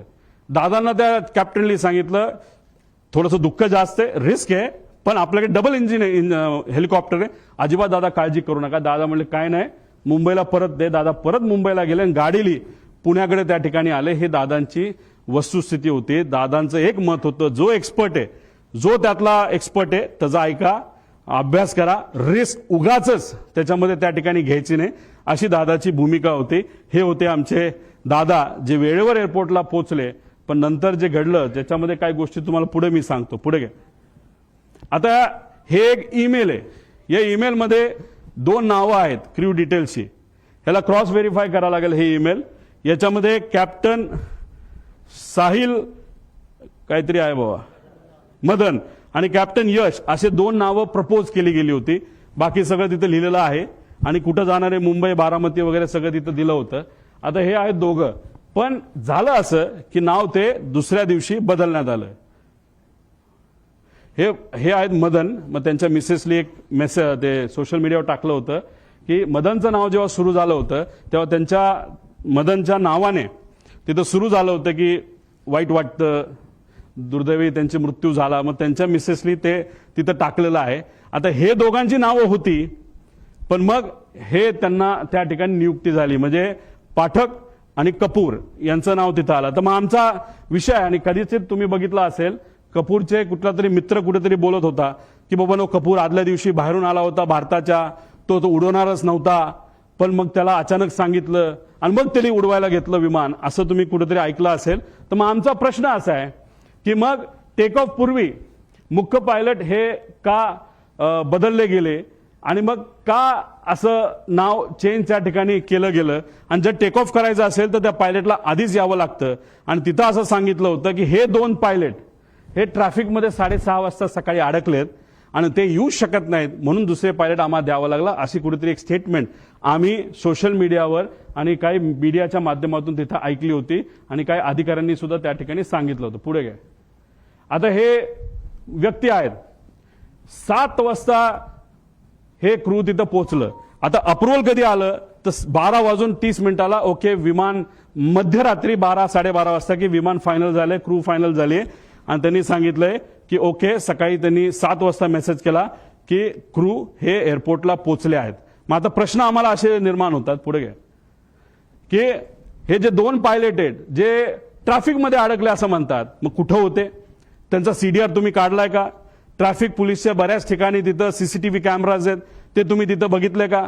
मग हे 2 ट्रॅफिकमध्ये अडकले, तर मग हे 2 काय एअरपोर्टलाच राहायला होते का, एअरपोर्टच्या जवळ राहायला होते का, मग हे दोघं तिथं कसे आले, असा बरेच काही प्रश्न आम्हाला तिथं पडतात. त्यानंतर ते आल्यानंतर ब्रेथ अनालिसिसची टेस्ट झाली का, ज्याच्यामध्ये आपल्याला ते जसं पोलिसांनी रात्री तुम्हाला पकडलं, तुम्ही पिलं असलं काय नसलं काय तुम्हाला ते फुंकावं लागतं, तसं हायली ॲडव्हान्स्ड ब्रेथ अनालायझर हे एअरपोर्टला असतात, डीजीसीएला दिलेले असतात. त्याचा फोटो सुद्धा निघतो, ते सीसीटीव्ही आहेत का, तोच तो होतो का, त्याचं ब्रेथ अनालिझर केलं का, तिथं कॅमेरा आहेत का, कॅमेराचा रेकॉर्ड कोणाकडे आहे, त्यानंतर विमानाकडे गेल्यानंतर तिथं चेक करत असताना ते रेकॉर्ड आहेत का. 7 वाजता ते पोहोचले असतील, दादा जर 8ला पोहोचले असतील तर 1 तासाचा वेळ आहे, त्यात त्यांनी विमानं चेक केली आहेत का, विमानात काय वेगळं ठेवलंय का, असे बरेच प्रश्न त्याच्यामध्ये आम्हाला त्या ठिकाणी निघतात. आणि हे सर्व गोष्टी आता बघण्याची जरूरत आहे असं आमचं मत आहे. आणि कोणतरी असं म्हणलं होतं की कपूर हे हाँगकाँगवरनं आले होते, मग ते खरंच आले होते का इंटरनॅशनल फ्लाईटवरनं, हे सुद्धा बघण्याची जरूरत आहे. कारण इंटरनॅशनल फ्लाईटवरनं जर एक व्यक्ती ज्याला दारू प्यायची खूप सवय असं ऐकलं होतं आणि पुढेही काही पुरावे त्याच्यामध्ये आहे, मग इंटरनॅशनल फ्लाईटवर दारू दिली जाते, मग तो पिऊन आला होता का, अशा सगळ्या गोष्टी बघण्याची जरूरत आहे.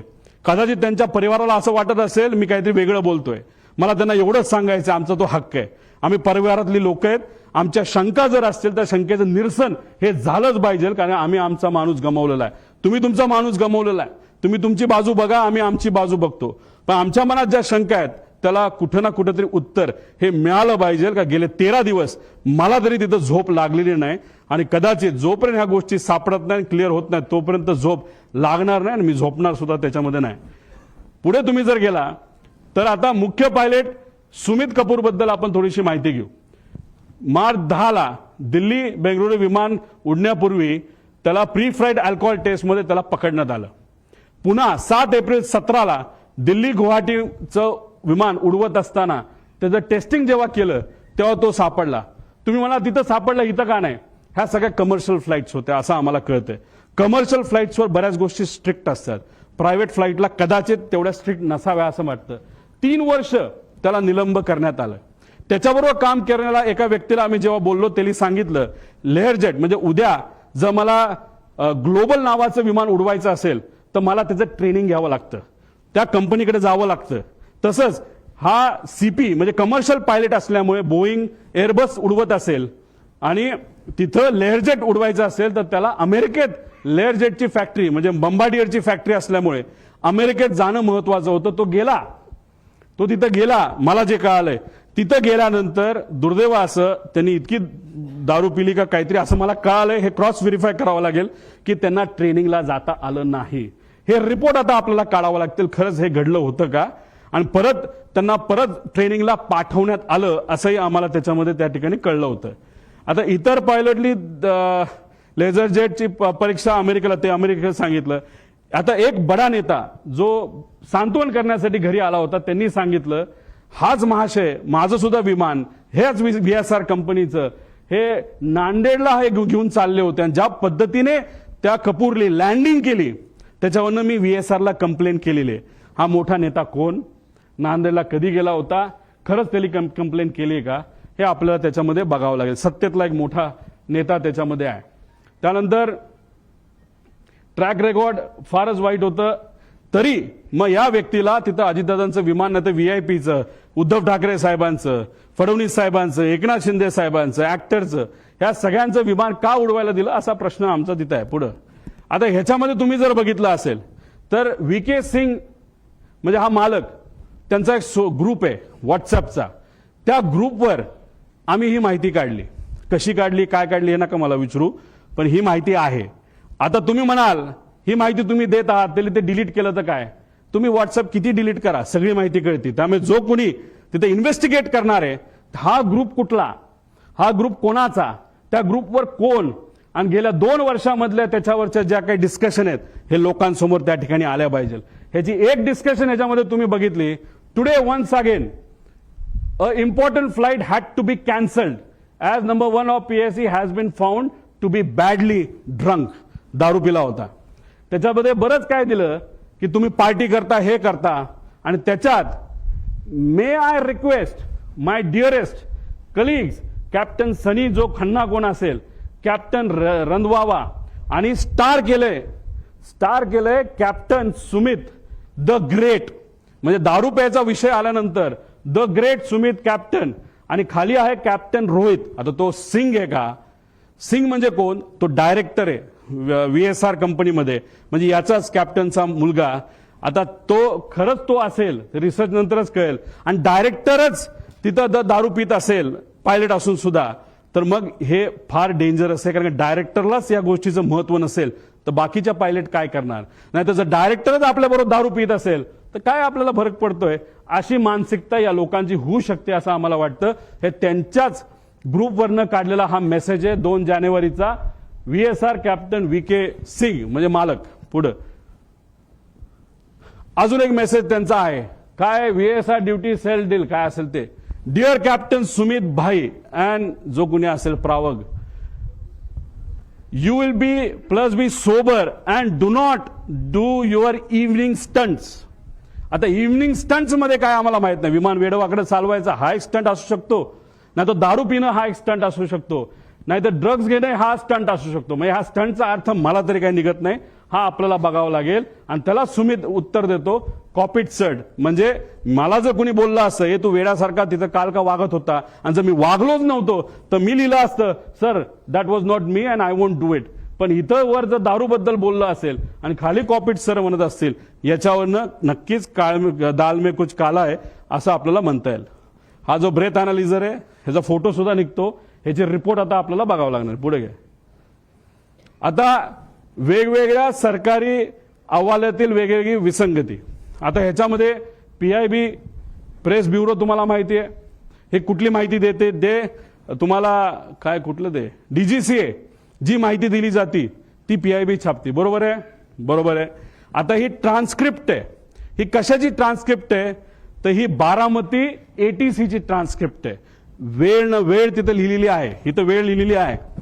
मग काय एअरक्राफ्ट मधली ज्या त्या पाठक मॅडम आहेत त्या काय बोलल्या, आणि बारामती ATCला सुद्धा एक कोणतरी महिलाच होती असं आम्हाला कळलंय, त्या काय म्हणल्या याच्यामध्ये तिथं दिलेलं आहे. आता ह्याचा वेळ जर बघितला तर यांच्या PIB अनुसार म्हणजे DGCA अनुसार 8:18 काय झालं होतं, म्हणजे विमान बारामती ATCच्या संपर्कात आलं.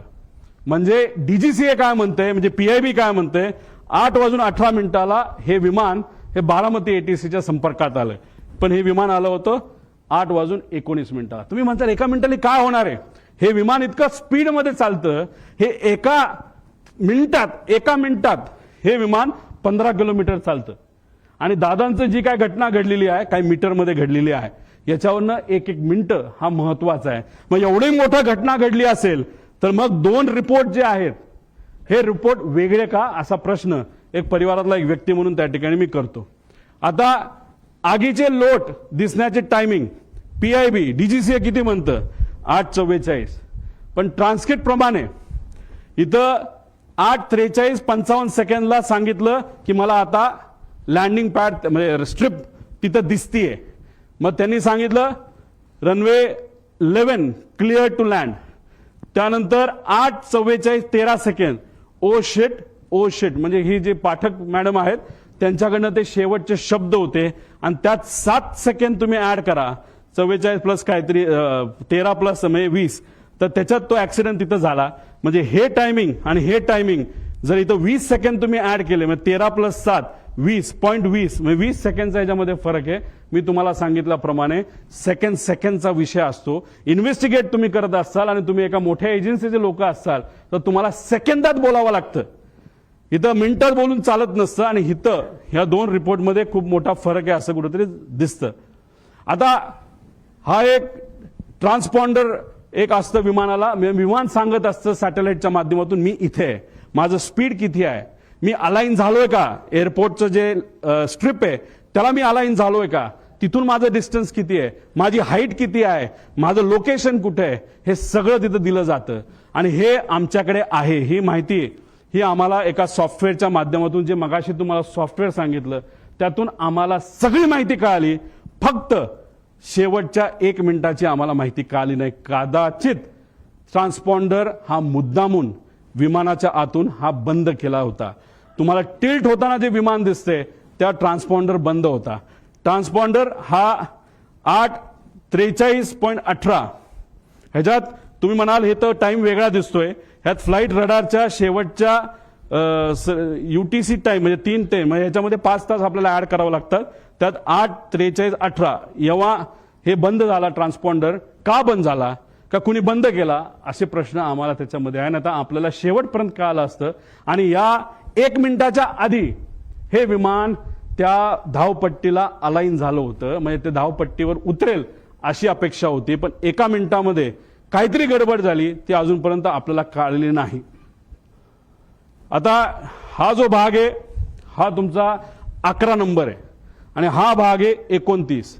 हे जे मोठी चर्चा करतात, अरे बाबा तो जो असा हिलटॉपवर आहे आपला लँडिंग स्ट्रिप, त्यामुळे फार डेंजरस आहे, फार अवघड आहे, हे आपण लँड करू शकत नाही असं लोक बोलतात. ते खरंय. आता ही ती जागा आहे 11 नंबर आणि ही जागा आहे 29 नंबर. मागे घे, ती आहे MIDCची साईड. इथं तुम्ही जर गेला तर सपाट आहे, सपाट, काही तिथे टेन्शन नाही, तिथं तुम्ही कसंही लँड होऊ शकता. त्यावेळेस जे विंड स्पीड होतं ते ऑलमोस्ट नव्हतं. आणि विमान जेव्हा इथून लँड होतं त्याला अडचणी काय असतात, एकतर हे उंच आहे आणि इकडे जो सूर्य उगवत असतो तो स्क्रीनवर तिथं दिसतो. मग सगळ्यात बेस्ट ऑप्शन काय असतं, बाबा इकडे नको जायला, सोपी साईड 29 साईड आपण घेऊ, 11 नको घ्यायला, असा निर्णय बऱ्याच वेळा त्या ठिकाणी घेतला जातो. मग ह्या विमान चालकाली तो निर्णय घेतला होता का? पुढे जाऊन बघूया. 8:27 एअरक्राफ्ट करून रनवे 29ची परवानगी मागण्यात आली, म्हणजे परफेक्ट फ्लॅट आहे. जसं तुम्ही 2023 ऍक्सिडेंट बघितला तर नुसतं घासत गेलं होतं, अशी कदाचित घटना घडू शकली असते, दादा जिवंत असू शकले असते. 29 नंबरची परवानगी तिथं एटीसी कडनं घेतली होती, एटीसीला ती परवानगी दिली आणि 2 मिनिटांनंतर एअरक्राफ्ट करून रनवे 11ची परत परवानगी मागितली. का? कशामुळे? काय कारण? प्रश्नच आहे. म्हणजे सोपं सोडून अवघड कशाला घ्यायचं? बरं एकदा मागितली का? नाही. मग दुसऱ्यांदा परत 8:36 एअरक्राफ्टने गो अराउंड केल्यानंतर त्यांनी परत 29ची मागणी केली, परत ती त्यांनी कॅन्सल केली, परत आम्ही 11ला येऊन लँड करतो असं सांगण्यात आलं. निर्णय को पायलट घेत नसतो, मेन पायलट घेत असतो. को पायलट कम्युनिकेशन करत असतो. मग या मेन पायलटला 29 जे सोपं होतं ते सोडून 11 नंबरच का पाहिजे होता, हे मात्र त्या ठिकाणी अजूनपर्यंत कळालं नाही. पुढे आता हा व्हिडिओ बघा.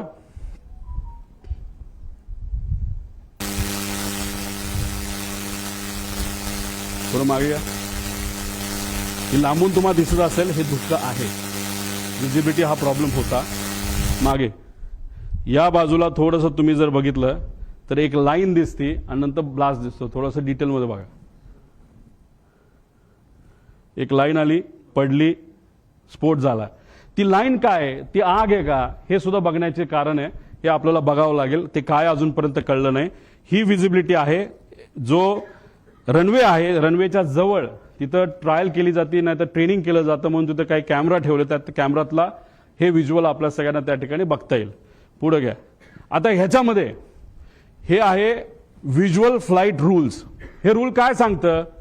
आता मी सुद्धा हेलिकॉप्टर जेव्हा जातो तेव्हा मला विचारावं लागतं टेक ऑफ किती वाजता करायचा. मग टेक ऑफ किती वाजता करायचा कोण परमिशन देतं? एटीसी. का परमिशन देतं? धुक्का असेल आणि 1500च्या खाली जर विजिबिलिटी असेल तर मला परवानगी मिळत नाही. मला परवानगी हेलिकॉप्टरला 1500च्या पुढे असा अंदाज त्या ठिकाणी आहे. मग मी विचारलं विमानाला काय परवानगी आहे? विमानाला स्ट्रिक्ट रूल आहेत. कोणाचे आहेत? डीजीसीएचे रूल्स आहेत, व्हिज्युअल फ्लाईट रूल्स, की 5000 मीटरची जोपर्यंत विजिबिलिटी येत नाही तोपर्यंत विमान उडवायचंच नाही. म्हणजे लँडिंग सोडा, टेक ऑफ सुद्धा तुम्ही करू शकत नाही, असे आदेश त्या ठिकाणी तिथे दिले होते. आता तुम्हाला मला विचारायचंय की 8:30 वाजता विजिबिलिटी 3 किलोमीटरची होती. बघा 8:31 आणि 11 सेकंडला visibility is 3 kilometre as of now. कुणी सांगितलं? बारामती एटीसी. आता इथं ही जी कोणी व्यक्ती आहे हँडलर एरोचा, तो काय म्हणतो? Captain checking visibility at Baramati 7:03. All okay sir 7:10. म्हणजे काय? Visibility is okay. मग आता एरोला पकडायला काय कारण आहे? एरोली खोटी माहिती का दिली? साधा प्रश्न आहे. 8:30 वाजता जर विजिबिलिटी 3 किलोमीटर असेल तर सकाळच्या वेळेस 7 वाजता विजिबिलिटी कमी असेल का जास्त असेल? धुक्क जास्तच असेल ना. मग हा महाशय 7:10 म्हणतो ऑल ओके सर, म्हणजे visibility is okay, okay to take off. म्हणजे ह्या व्यक्तीने सुद्धा ऑफिसमध्ये जिथं डायरेक्टर, महाराष्ट्राचा डायरेक्टर एव्हिएशनचा ज्या ग्रुपमध्ये, त्या ग्रुपमध्ये हे महाशय म्हणतात all okay, visibility is fine, okay to take off. आणि ही गोष्ट बघितल्यानंतर आमचे दादा विमानात बसले आणि मग तिथं जे काय घटना त्या ठिकाणी घडली. मग एरोला पण जबाबदार धरायला काय कारण आहे? धरायलाच पाहिजे. त्यामुळे हे सगळे विषय आहेत. त्यामुळे इथं मोठा रूलचा डिफिशिएट आहे. मग या पायलटला माहित होतं विजिबिलिटी नाही, तरी तो हिरोगिरी करायला का गेला? मुद्दामून गेला का? त्याच्यावर कुठलं प्रेशर होतं का? का वेगळंच काय कारण आहे? आणि कदाचित त्याच्या मनामध्ये ही घटना घडवायचीच होती अशी होते का? असे प्रश्न आम्हाला तिथं उद्भवतात. पुढच्या काय गोष्टी बघितल्यानंतर तुम्हाला त्या गोष्टी खऱ्या वाटतील. पुढे घे.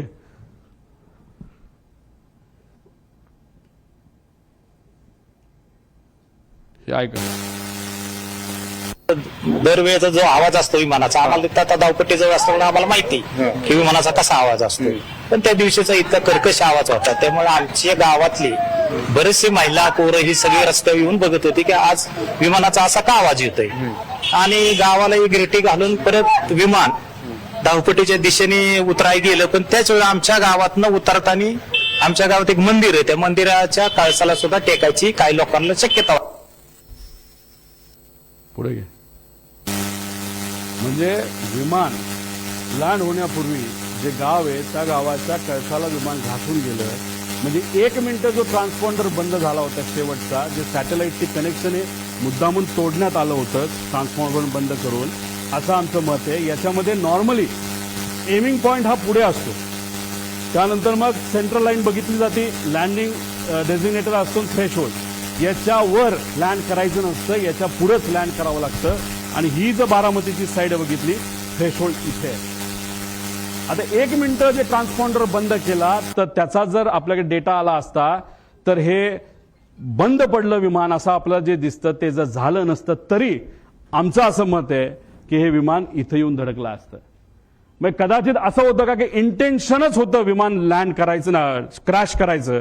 कारण तुम्ही 29ला तुमच्याकडे संधी असताना तुम्ही सारखं सारखं या डोंगराळी भागाकडे का जात होता, आणि जर तुम्ही एवढ्या लो आला होता मग कुठंतरी तुम्ही जर ते तिथं बंद पडलं नसतं, नाही तर ते एका बाजूला गेलं नसतं तर तसंही ते जाऊन विमान तिथं धडकू शकलं असतं, असं आम्हाला त्या ठिकाणी भीती आहे. नाही तर आम्हाला त्याबद्दलची त्या ठिकाणी शंका आहे. म्हणजे थ्रेशोल्डच्या खाली म्हणजे हे अनेक असे प्रश्न, म्हणजे एमिंग पॉइंट हा तो तिथली शेवटची बाजू म्हणजे डोंगराळी बाजूच एमिंग पॉइंट होतं का असा प्रश्न त्याच्यामध्ये आहे. आणि त्याच्यातच तो पॉइंट समोर येत असताना कदाचित असंही होऊ शकतं, जेव्हा पाठकाला ते कळालं, त्या ज्या मॅडम होत्या त्यांनी कदाचित मग विमान एका बाजूला ओढण्याचा प्रयत्न केला. काय हे जोपर्यंत ब्लॅक बॉक्स आपल्याला मिळत नाही, जोपर्यंत आपल्याला कम्युनिकेशन त्या कॉकपिटमध्ये काय झालं हे जोपर्यंत कळत नाही, जोपर्यंत इक्विपमेंट मुवमेंट तिथे कळत नाही, तोपर्यंत ह्या गोष्टी आपल्याला कळणार नाही. त्यामुळे ह्या गोष्टींकडे खऱ्या अर्थाने लक्ष देण्याची जरूरत आहे. पुढे आता ह्याच्यामध्ये आपण जर बघितलं तर तुम्ही सुद्धा गाडी चालवत बाहेर जावा, एखादं कुत्रं मध्ये आलं, माणूस मध्ये आला आणि तुम्हाला माहिती आहे आता तुमचा ऍक्सिडेंट होणार आहे, कितीही तुम्ही शांत असला तरी तुम्ही एखादी शिवी द्याल, तुम्ही चिडाल, तुम्ही त्याकडे रागवून बघाल, काहीतरी तुम्ही कराल. आता याच्यामध्ये आपल्यासारखं म्हणजे सामान्य लोकांसारखं कुणी रिॲक्ट केलं जेव्हा 8:43:55 फील्ड इन साईड जेव्हा पाठक मॅडम त्या ठिकाणी बोलल्या, तेव्हा तिथं 8:44:13 म्हणजे जेव्हा ते टिल्ट झालं तेव्हा मॅडम म्हणाल्या होत्या ओ शिट ओ शिट. हे त्यांचं रिॲक्शन आहे, हे त्या मॅडमचं रिॲक्शन आहे, को पायलटचं रिॲक्शन आहे. पण या पुऱ्या 5 मिनिटांमध्ये जेव्हा तो पीटीटी दाबला गेला होता, त्या पीटीटी जेव्हा दाबलं जातं तेव्हा फक्त को पायलटचा आवाज येत नसतो, पायलटचाही आवाज येत असतो. पायलट जर गाणं गात असेल, काय सुंदर सिनरी आहे, काय झाडं आहेत, काय झुडपं आहेत, असं पायलट बोलला तरी त्या पीटीटी मध्ये तो आवाज रेकॉर्ड होतो. आम्हाला जे कळलंय त्या मेन पायलटचा आवाज कुठेही तिथं येत नव्हता. मग पायलट झोपला होता का डोज ऑफ झाला होता का वेगळंच काहीतरी झालं होतं का मुद्दामून त्याच्या मनामध्ये एक निश्चय त्याचा होता की आता आपल्याला हे विमान काही झालं तरी जमिनीवर त्या ठिकाणी घेऊन जायचं आणि ऍक्सिडेंटच घडवायचा, असे अनेक प्रश्न निर्माण होतात. त्यामुळे ब्लॅक बॉक्समधून माहिती आणणं हे महत्वाचं आहे. ही नॅचरल रिॲक्शन होती, ओ शिट ओ शिट. तिथं मेडे मेडे बोलावं लागतं, पण मेडे मेडे बोलण्याची सुद्धा मानसिकता त्या मॅडमची नव्हती. का? कारण का त्यांना या गोष्टीचं कदाचित काहीच माहित नव्हतं. जेव्हा विमान हाताबाहेर गेलं, नाहीतर तिथं एक सर्किट ब्रेकर नावाचा एक बटन असतं, ते जर बटन बंद केलं तर विमानाच्या सगळ्या गोष्टी बंद होतात आणि विमान ज्या पद्धतीने एखादी बाटली आपण असं फेकू त्या पद्धतीने ते तिथं पडतं, जे तिथं पडताना आपण सगळ्यांनी बघितलेलं आहे. आणि त्यानंतर 11 सेकंद नाही तर 8 सेकंद नंतर हे क्रॅश झालेलं आहे. म्हणजे 8 सेकंदाचा त्याच्यामध्ये गॅप आहे. बटन जेव्हा शिफ्ट केलं गेलं तेव्हाच त्या पाठक मॅडमला, ज्या तज्ज्ञ होत्या पायलटच्या, आणि एक गोष्ट तुम्ही समजून घ्या, माझ्या माहितीनुसार हे क्रॉस व्हेरीफाय करावं लागेल, हे कपूर 16,000 तास दिसत असले तरी पाठक मॅडम ज्या 1600 तासाचं त्यांचं फ्लाइंग आहे ते फक्त लेअर जेटवर झालं होतं. आणि हे जे आहे आपले कपूर यांचं फ्लाइंग हे वेगळ्या वेगळ्या विमानात झालं होतं. त्यांचा अनुभव कदाचित लेअर जेटवर या पाठक मॅडमपेक्षा कमी होता. आणि ते कॅप्टन इन कमांड जेव्हा कमर्शियल एअरलाईन मध्ये होते तेव्हा कॅप्टन इन कमांड ते नव्हते.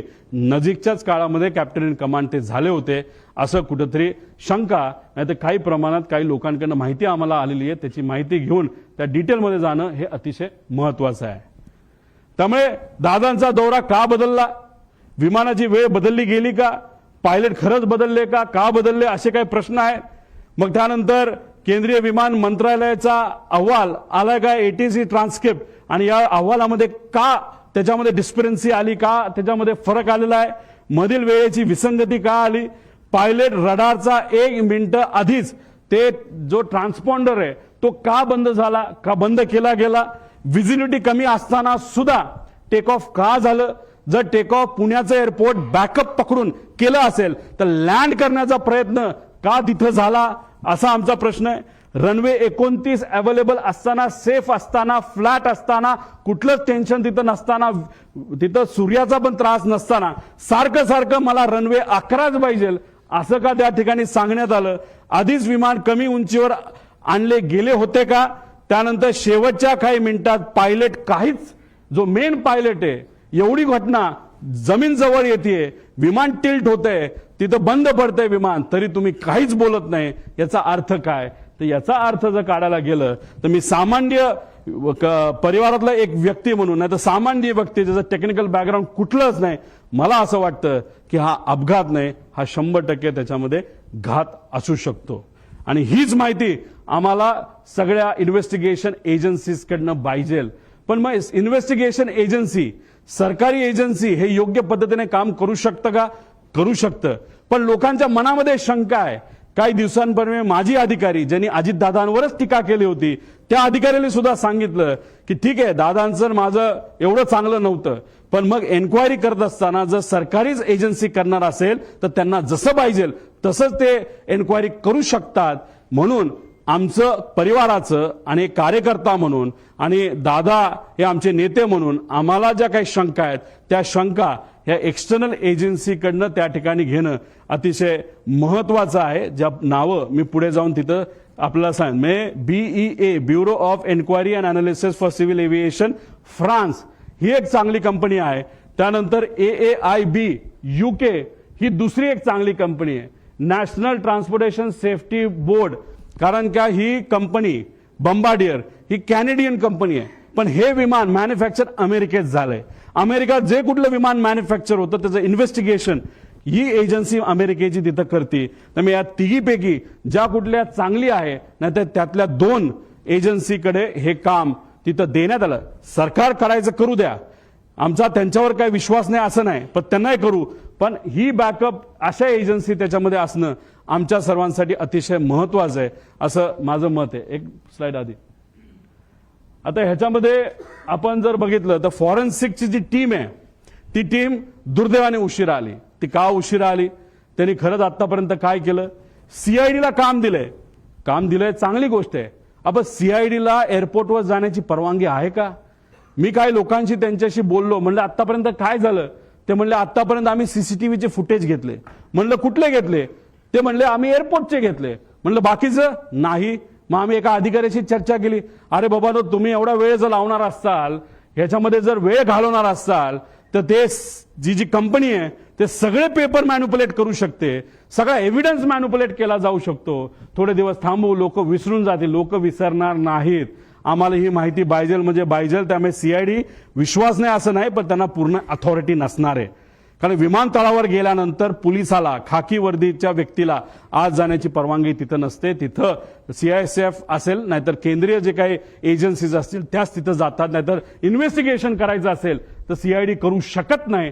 करू शकतं, कपॅसिटी आहे, पण ते कुठलं तर क्रिमिनल म्हणजे कुठं खून झाला, कुठं काय झालं. पण हा विषय हा एअरपोर्ट अथॉरिटीच्या रिलेटेड आहे. त्यामुळे अशीच एजन्सी द्यावी लागेल जी अनुभवी आहे. एक आपली इंडियाची घ्या आणि बाहेरच्या 2 घ्या, अशी आमच्या सगळ्यांची त्याच्यामध्ये मागणी आहे. पुढं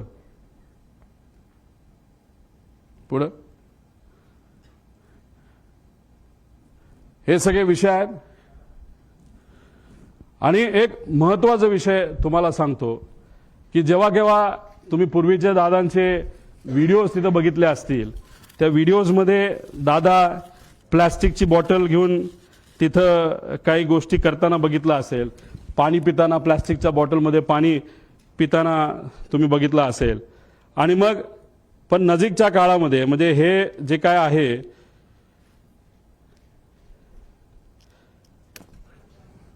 आता हे जे काय झालं ते झालं. ही गोष्ट कदाचित दादांच्या मनामध्ये असावी की कधीही काही होऊ शकतं. त्यामुळे गेल्या काही महिन्यांमध्ये दादा प्लास्टिक बॉटलवरनं दादा अशा बॉटलमध्ये त्या ठिकाणी आले होते. का आले होते, कशामुळे आले होते, ह्याच्यात काय करू शकता येत नाही. म्हणून तुमचे नजीकच्या काळामधले काही महिन्यातले जर तुम्ही त्यांचे व्हिडिओज बघितले, मागे सिक्युरिटीचा अधिकारी असतो उभा, तो सुद्धा त्यांचा विश्वासू, त्याच्या हातामध्ये काचेची बाटली असते आणि ती काचेची बाटली अशीच नसते, ती बऱ्याच वेळा चेक केलं जातं आणि त्यानंतर त्यांच्या हातामध्ये ती बाटली असायची. मग दादा प्लॅस्टिक बाटलीवरनं दादा या बाटलीवर का आले असाही प्रश्न पडतो.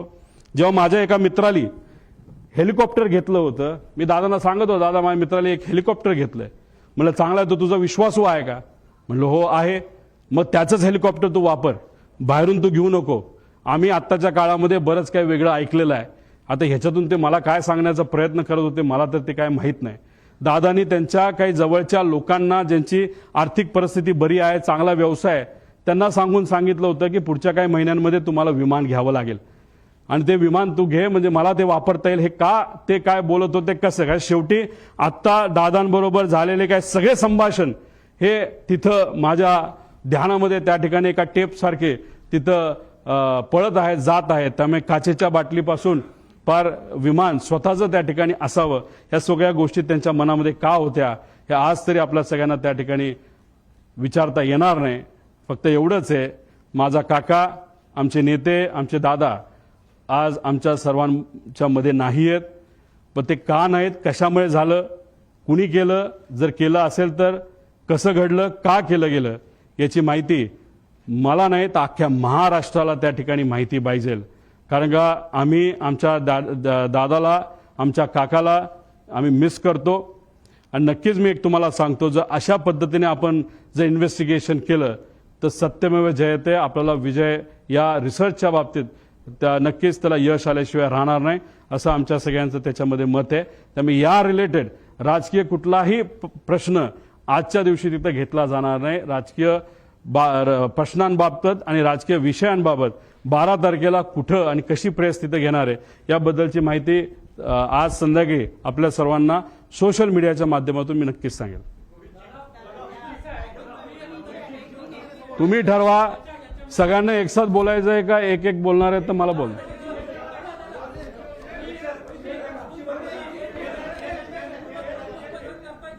हा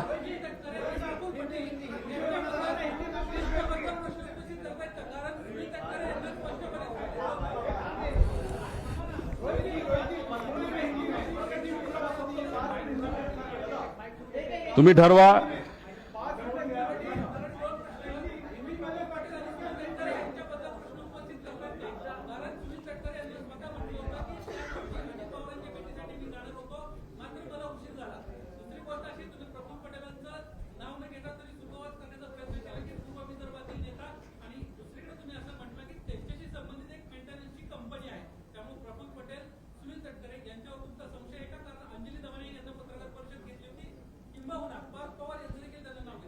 एक तुम्ही समजून घ्या, हा अपघात होता का घात होता असा प्रश्न तुम्ही केला तर आमची शंका, म्हणजे माझी आणि असंख्य महाराष्ट्रातल्या लोकांची शंका आहे की हा घात होता. आता तुम्ही जर प्रेझेंटेशन बघितलं असेल तर 60-70 पानाचं मी प्रेझेंटेशन केलं. एक एक गोष्ट जी घडली, कशी घडली, कोण बैठकीला आलं होतं, कोणाचं विमान होतं, कोणाचं काय होतं, जी काय माहिती आमच्यापर्यंत आली ती माहिती ही तुमच्यापर्यंत पोहोचवलेली आहे. या प्रेझेंटेशनच्या माध्यमातून यांच्यावर ऑब्जेक्शन घेतोय, शंका घेतोय का त्यांच्यावर शंका घेतोय असं अजिबात कुठंच नाही. मी वस्तुस्थिती तुम्हाला सांगितली.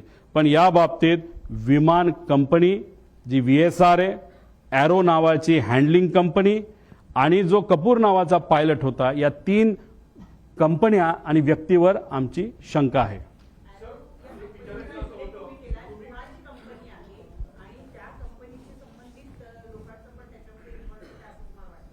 या पुऱ्या डिस्कशनमध्ये तुम्ही बघितलं असेल, एरो नावाच्या कंपनीने VSRचं हे विमान हायर केलं होतं. ते सरकारी GR प्रमाणे केलं होतं. साई आणि एरो या 2 कंपन्या यांनाच तिथं कॉन्ट्रॅक्ट दिलेला आहे की VIP ना विमान देण्याचं. आणि मग 15 ते 31 तारखेपर्यंत ॲरोची जबाबदारी त्याच्यामध्ये होती. ॲरोने ते बुकिंग केलं होतं. तो कोण पवार का कोण नावाचा जो माणूस आहे तो हँडलर आहे, तो ॲरोचा हँडलर आहे. त्यांनी सांगितलं होतं की व्हिजिबिलिटी ऑल ओके. म्हणजे कुठे ते मिसरिप्रेझेंटेशन झालं. ती कंपनी कोणाची कशी अजूनपर्यंत मला तरी काय माहिती मिळालेली नाही. पण बऱ्याच राज्यामध्ये आज जे कुठले सत्तेत आहेत त्या राज्यांबरोबर ती कंपनी काम करते असं मात्र त्या ठिकाणी आम्हाला कळालेलं. म्हणजे बऱ्याच मोठ्या लोकांचा त्यांचा संपर्क नाही तर ओळख असावी असं वाटतंय. सर, तुम्ही म्हणालात की सीआयडी ही कॉम्पिटंट एजन्सी नाही या प्रोब करता. तुम्ही ह्याच्यात हायकोर्ट और सुप्रीम कोर्ट मॉनिटर्ड प्रोबची स्पेसिफिक डिमांड करताय का? डीजीसीएवर आमचा विश्वास आहे. पण हे बघा, एक तुम्ही समजून घ्या, सरकारवर आमचं ॲलिगेशन नाही, कोणावर ॲलिगेशन नाही, पण ज्या गोष्टी घडल्या असाव्यात, अशा पद्धतीने काय गोष्टी झाल्या असाव्यात, या पद्धतीची आमची शंका आहे. ती शंका पूर्ण करत असताना सीआयडी बद्दल आपल्या सगळ्यांना माहिती आहे. आता तिथं विमानाच्या म्हणजे एअरपोर्टवर पोलीस अधिकाऱ्यांना अलाउड नसतं. मग सीआयडी ह्या गोष्टी कशा करू शकतं? कारण हे शेवटी एक्सपर्ट ओपिनियन याच्यामध्ये लागणार आहे. मग एक्सपर्ट ओपिनियन कोणाकडे? अशा भारताच्या बाहेरच्या 1-2 कंपन्या तुम्ही हायर करा. या इन्व्हेस्टिगेशनमध्ये त्यांना तुम्ही ताकद घ्या. डीजीसीएला सुद्धा एक टीम तुम्ही त्या ठिकाणी तयार करा. आणि अजून एक गोष्ट, ब्लॅक बॉक्स जेव्हा तुम्ही त्याचा अभ्यास कराल, त्याचं जे पूर्ण रेकॉर्डिंग आहे, कारण गुजरातला जो ऍक्सिडेंट झाला त्याचं पूर्ण रेकॉर्डिंग पब्लिककडे मिळालेलं नाही. सिलेक्टेड गोष्टींचं रेकॉर्डिंग बाहेर आलेलं आहे.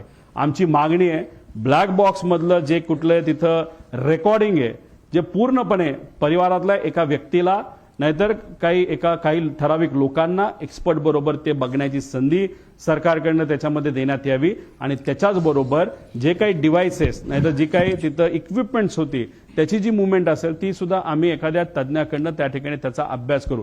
त्यामुळे सीआयडीवर आम्ही आक्षेप घेत नाही. पण कधी कधी काय होतं, एका एजन्सीचं नाव दिल्यानंतर सामान्य लोकांना असं वाटतं अरे सीआयडी का बघती, कारण का एका मोठ्या सिरियलचं नाव सीआयडी होतं तर लोकांना वाटतं लय भारी काम, ते चांगलंच काम करतात. पण या टिपिकल घटनेबद्दल ते चांगलं काम करतील कारण का हे त्यांचं एक्सपर्टीज नाही. म्हणून जे एक्सपर्ट आहेत, डॉक्टर जर हृदयाचा असेल तर हृदयाच्याच डॉक्टरकडे जावं लागतं, डोळ्याच्या डॉक्टरकडे जाऊन चालत नाही असं आमचं मत आहे. गेल्या 10 दिवसामध्ये तुम्ही सांगितल्याप्रमाणे गेल्या 10 दिवसामध्ये फक्त सीसीटीव्ही चेक करतायत, ते सुद्धा एअरपोर्टवरचेच. त्यामुळे कुठेतरी सरकार सुद्धा या चौकशीच्या घेऱ्यामध्ये आहे की या सगळ्या जी दुर्घटना झालेली आहे त्या दुर्घटनेमध्ये सरकार सुद्धा चौकशी पूर्णपणे लवकरात लवकर करावी याच्यापासून दूर पळतंय. कुठेतरी काही प्रमाणात राजकीय दृष्टिकोनातून नाही पण व्यावहारिक दृष्टिकोनातून कंपनीकडनं काय गोष्टी दाबण्यात येतात असं आमचं त्याच्यामध्ये मत आहे. सीसीटीव्ही फुटेज मुंबई एअरपोर्टचं अजूनपर्यंत घेतलं असं मला वाटत नाही. त्यांनी कुठलं एअरपोर्टचं घेतलं तर बारामती एअरपोर्टचं घेतलेलं आहे. अतिशय स्लो पद्धतीचा इन्व्हेस्टिगेशन हे दुर्दैवाने आता चालू आहे असं आपल्याला म्हणावं लागेल. आतापर्यंत बऱ्यापैकी कन्क्लुजन व्हायला पाहिजे होतं. महाराष्ट्राचा या देशातलं सगळ्यात प्रगतिशील राज्य, त्याचा उपमुख्यमंत्री, या राज्यातला सर्वात जे काही प्रमुख 3 मोठे नेते असतील त्यातला एक नेता हा एका अपघातात त्या ठिकाणी मृत्युमुखी पडतो. आणि त्याच्या बाबतीत तुम्ही काहीच जर तिथं इन्व्हेस्टिगेशन करत नसाल नाही तर संत गतीने करत असाल तर असं थोडंसं दिसतं की या इन्व्हेस्टिगेशनमध्ये काही लोकांना कदाचित रसच नाही. पण अशी गोष्ट दिसू नये. मॅन्युप्युलेशन होण्यापूर्वी आणि मॅनेज होण्यापूर्वी इन्व्हेस्टिगेशन पूर्ण झालं पाहिजे. 2023 सारखं जर झालं तर हे फार घातक ठरेल. दुसरी गोष्ट, व्हीएसआरचे सगळे कॉन्ट्रॅक्ट कॅन्सल करण्यात यावे. अजून सुद्धा व्हीआयपी त्यांच्याच विमानाने तिथे ट्रॅव्हल करतायत, त्यांच्या सुद्धा जीवाला धोका हा होऊ शकतो. त्यामुळे त्याच्या सगळ्या सर्व्हिसेस तुम्ही कॅन्सल करा आणि सगळ्या लोकांना तुम्ही ताब्यात घेऊन प्रॉपर इन्व्हेस्टिगेशन करा असं आमचं मत आहे.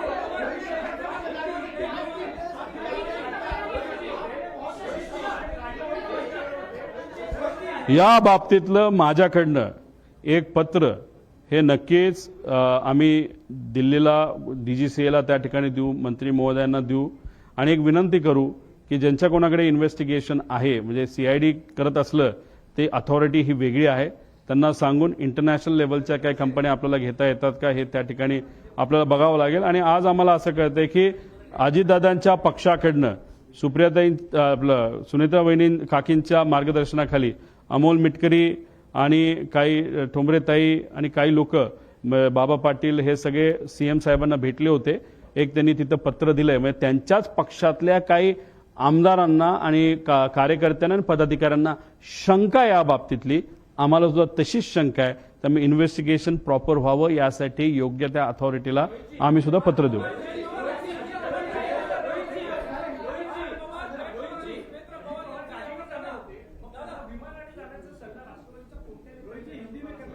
मगाशी तुम्हाला सगळं मी त्या ठिकाणी सांगितलेलं आहे. कुणी काही सल्ला वगैरे त्या ठिकाणी दिला नसेल, पण लेट का झालं हे फक्त मी तुम्हा सर्वांना सांगितलं. तुम्ही सगळेच एक साथ बोलता, मला कसं कळणार आहे?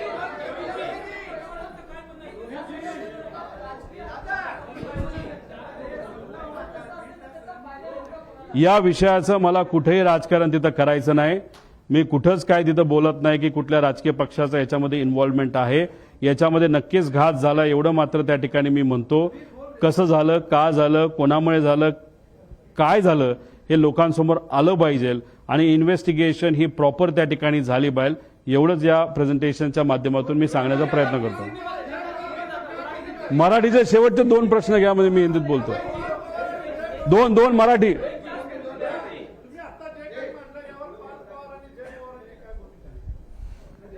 त्यांच्याशी बेसिक चर्चा करत असताना काही प्रमाणात त्यांना सुद्धा शंका आहे आणि शंका असल्यामुळे अमोल मिटकरी गेले ना सीएम कडे. त्यांच्याच पक्षातले आमदार आणि कार्यकर्ते आहेत, मग ते का गेले असतील? शंका असल्याशिवाय ते जाणार नाही. त्यांना शंका आहे, माझ्याकडे मला पण शंका आहे. थोडा मी अभ्यास जास्त केलेला आहे, तो मात्र तुमच्या समोर सगळ्यांसमोर तिथे दिलेला आहे.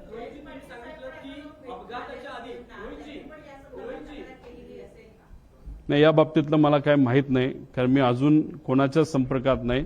तुम्ही सर्वजण अभ्यासू पत्रकार असल्यामुळे चांगलं प्रेझेंटेशन व्हावं यासाठी मी प्रेझेंटेशनकडेच जास्त लक्ष देऊन होतो.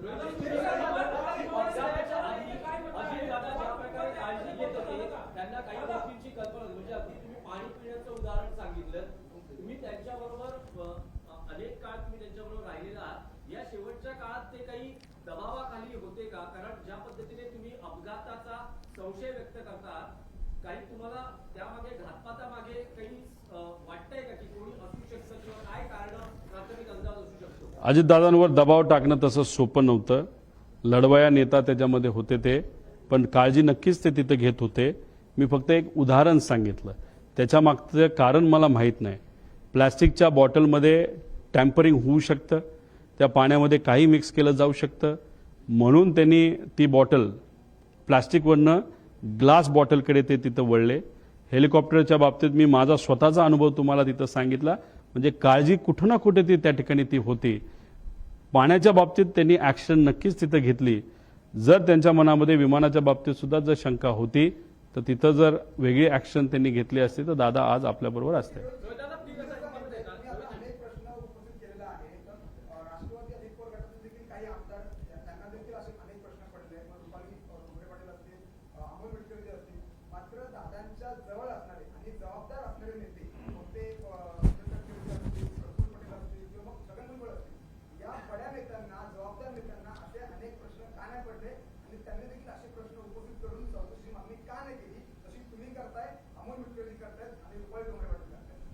त्या सर्व नेत्यांना जी कुठली सत्ता आज आपली आहे या राज्यामध्ये ती मेंटेन करण्यासाठी ती सत्ता तशीच राहावी यासाठी त्या पक्षाचे प्रमुख नेते म्हणून त्यांना कदाचित ती गोष्ट थोडीशी जास्त महत्त्वाची वाटली असावी. आणि हीच गोष्ट करत असताना कुठेतरी मेन विषयाकडे लक्ष न जाता दुसऱ्याच विषयाकडे त्यांचं लक्ष गेल्यामुळे कदाचित काकींची इच्छा नसताना सुद्धा शपथविधीला सुद्धा काही प्रमाणात घाई ही त्यांच्याकडनं तिथं झाली. सगळ्यांच्या प्रायोरिटी आणि महत्त्वाच्या गोष्टी वेगळ्या असतात. आम्ही आज दुःखात आहोत. आम्हाला माहिती पाहिजे की काका आमचे दादा हा जो ॲक्सिडेंट झाला तो कशामुळे झाला, ही आमची प्रायोरिटी आहे. हे आमच्यासाठी महत्त्वाचं आहे. आणि हीच गोष्ट काकींसाठी सुद्धा महत्त्वाची आहे, पार्थ आणि जयला पण महत्त्वाची आहे. पण ह्या नेत्यांना काय महत्त्वाचं आहे हे मी सांगण्यापेक्षा गेल्या 13 दिवसामध्ये लोकांनीच बऱ्याच काही गोष्टी तुमच्या माध्यमातून बघितलेल्या आहेत.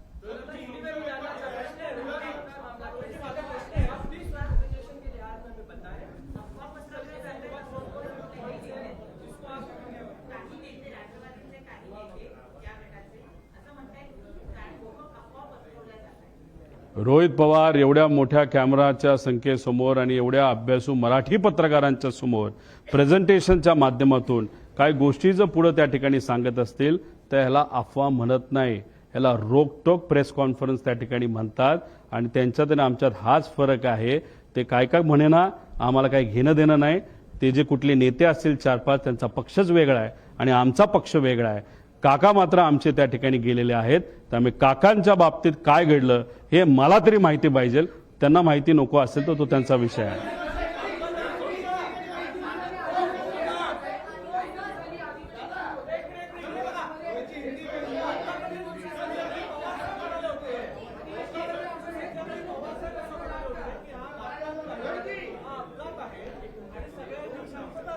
आज पवार साहेबांनी सांगितलं की घातपात नाही, अपघात आहे, काही गोष्टी आपल्या हातात नसतात, सर्वांनी शांतता राखावी.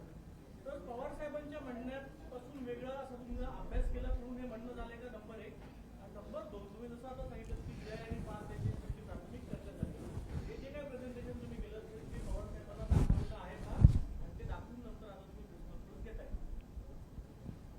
साहेबांनी जे कुठलं स्टेटमेंट त्या ठिकाणी दिलं ते 28 तारखेला माझ्या अंदाजाने 12-1च्या दरम्यान तिथे दिलं असेल. काय असेल ते म्हणजे 6-7 तास झाले होते. मी 13 दिवसानंतर बोलतोय. 6 तासामध्ये आपल्याला किती कळतं आणि अंदाज काय असतात. आणि दुसऱ्या दिवशी लाखो लोक हे बारामतीमध्ये तिथे येणार होते. अर्धवट माहितीवर एखादं स्टेटमेंट मोठ्या नेत्याकडनं जर चुकीचं गेलं आणि त्याच्यावर जर लोकांनी वेगळी भूमिका घेतली तर मग जो महत्त्वाचा दिवस असतो तो दुःखाचा दिवस असतो पण महत्त्वाचा असतो. लाखो लोक वेगळं काहीतरी तिथं निर्णय घेऊ शकतात. हे एवढी मॅच्युरिटी आणि एवढा अभ्यास पवार साहेबांचा नक्कीच त्या ठिकाणी आहे. 6 तासामध्ये एखादं स्टेटमेंट देणं, 13 दिवसामध्ये स्टेटमेंट देणं याच्यामध्ये नक्कीच त्याच्यामध्ये फरक आहे. काल पवार साहेबांशी मी बोलणार होतो पण तब्येतीचं कारण असल्यामुळे त्या ठिकाणी मला त्यांना ते प्रेझेंटेशन दाखवता आलं नाही. आणि दुसरी गोष्ट तुम्हाला सांगतो की रोहित पवारने आजपर्यंत जे काही मीडियामध्ये स्टेटमेंट दिलेले आहेत, जे काही प्रेस कॉन्फरन्सेस घेतलेले आहेत, याच्यामध्ये मी कोणाची परवानगी त्याच्यामध्ये घेतलेली नाही. विचाराचा पक्का असल्यामुळे पवार साहेबांच्या मनामध्ये काय याचा अंदाज असल्यामुळे आजपर्यंत गेल्या 7 ते 8 वर्षामध्ये माझ्या प्रेझेंटेशन, माझ्या वागण्यावरनं, माझ्या बोलण्यावरनं मी कुठेही तिथं चूक नाही तर कॉन्ट्रोवर्सी केली नाही. त्यामुळे पवार साहेबांना माहीत होतं, टीव्हीवर सातत्याने येत होतं. पण साहेबांचा माझ्यावर विश्वास असल्यामुळे साहेबांनी मलाही विचारलं नाही आणि मी त्यांना हे प्रेझेंटेशन तिथं दाखवलेलं नाही. तुम्ही जे म्हणताय जे काही मॅनिप्युलेशन झाले त्याच्यामध्ये हा एक व्यापक गट आहे असं तुम्हाला वाटतं की फक्त त्या गैरमानिकता अतिघाई किंवा अतिविश्वास घडला हे नक्की काय की सगळं? आता वैमानिक कसा होता, काय होता, त्याचं फायनान्शियल बॅकग्राऊंड काय, अजून कुठले विषय आहेत का, डिप्रेशनमध्ये होता का, मेंटल स्टेट त्याची कशी होती, DGCAचे मेंटल स्टेटचे काही त्या नॉर्म्स आहेत, त्या मेंटल स्टेटचा वापर करून प्रेशर टाकून या पायलटच्या माध्यमातून हा घात घडून आणला. अनेक प्रश्न आहेत. त्यामुळे या प्रश्नावर कुठंतरी एक इन्व्हेस्टिगेशन होणं महत्वाचं आहे. मी मगाशीही तुम्हाला सांगितलं इथं मला राजकीय कुठंच काय बोलायचं नाही. घातपात आहे का तर त्याची शंका 100% आहे. राजकारण हे मी आणत नसल्यामुळे राजकीय आहे का नाही याचा मी विचार सुद्धा केलेला नाही.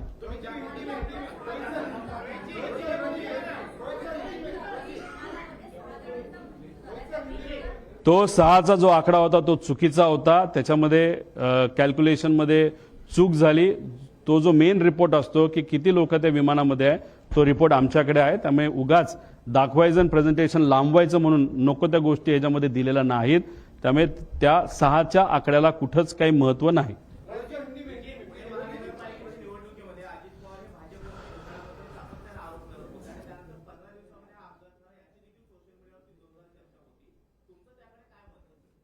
राजकीय या घटनेबद्दल राजकीय भूमिकेतून मी कुठंच तिथं त्या ठिकाणी बोलणार नाही. बोलायचं झालं तर फाईल वगैरे या बऱ्याच गोष्टी आपल्याला बोलता येईल पण त्याला काय अर्थ नाही.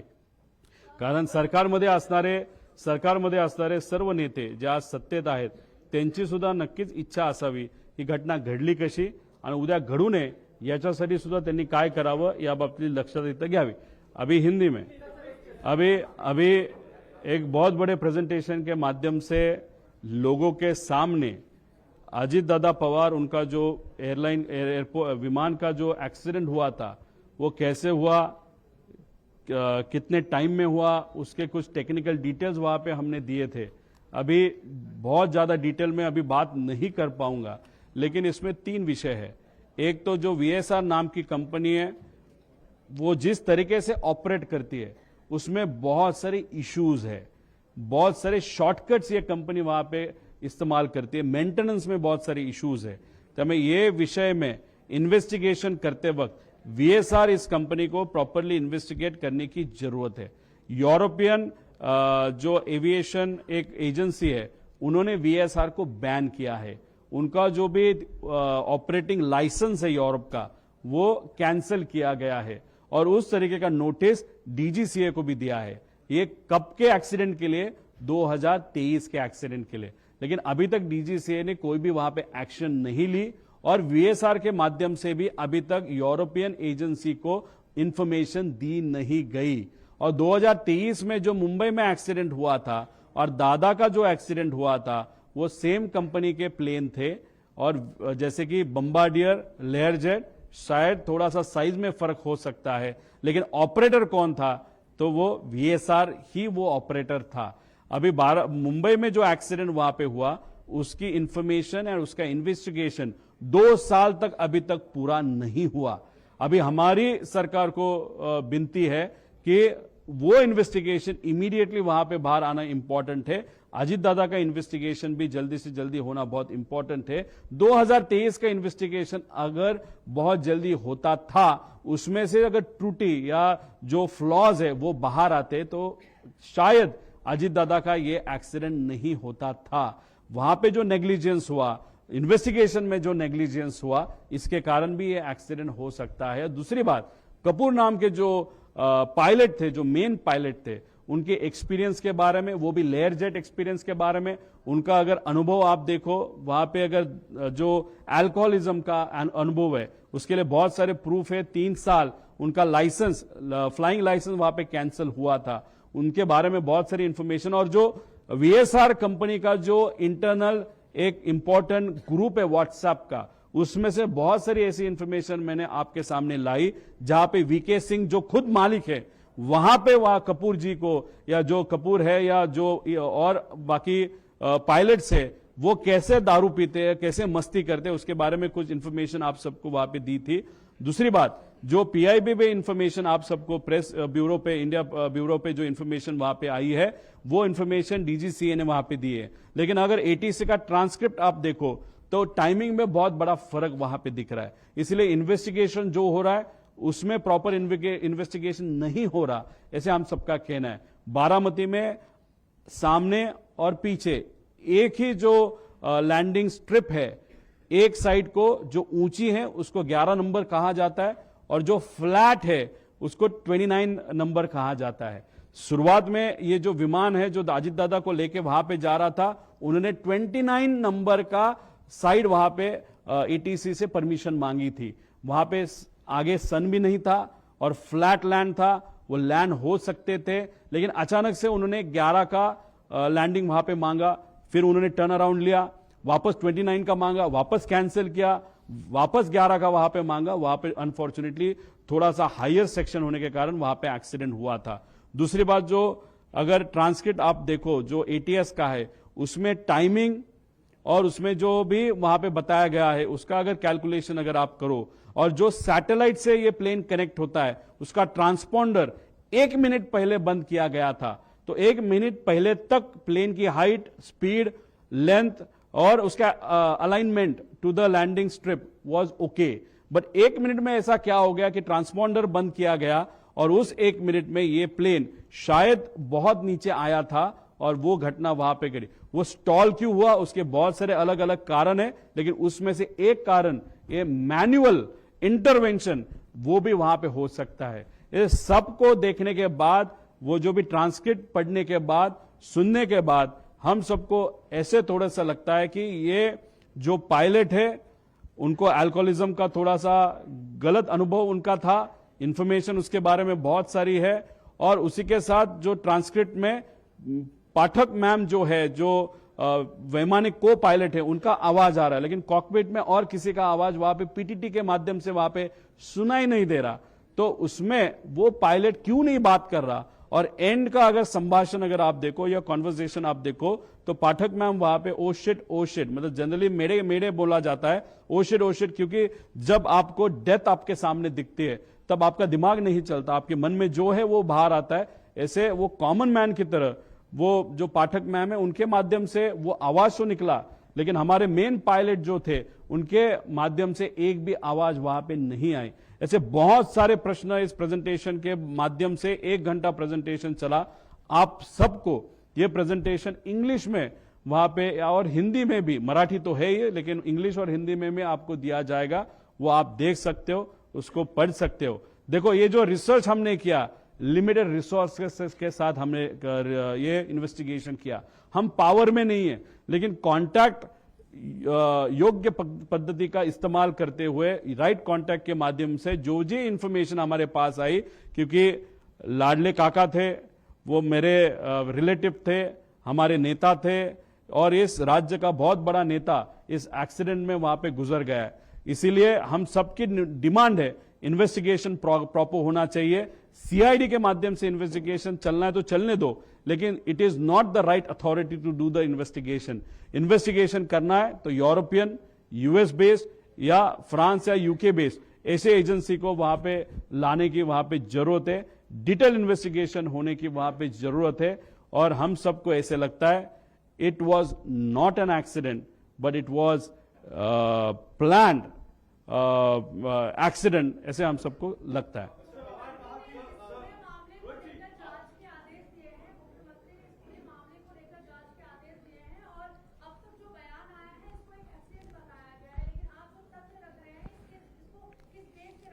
मैडम अगर मुझे हार्ट में पेन हो रहा है, चेस्ट में पेन हो रहा है, तो मैं हार्ट के डॉक्टर के पास जाऊंगा, मैं आंखों के डॉक्टर के पास नहीं जाऊंगा।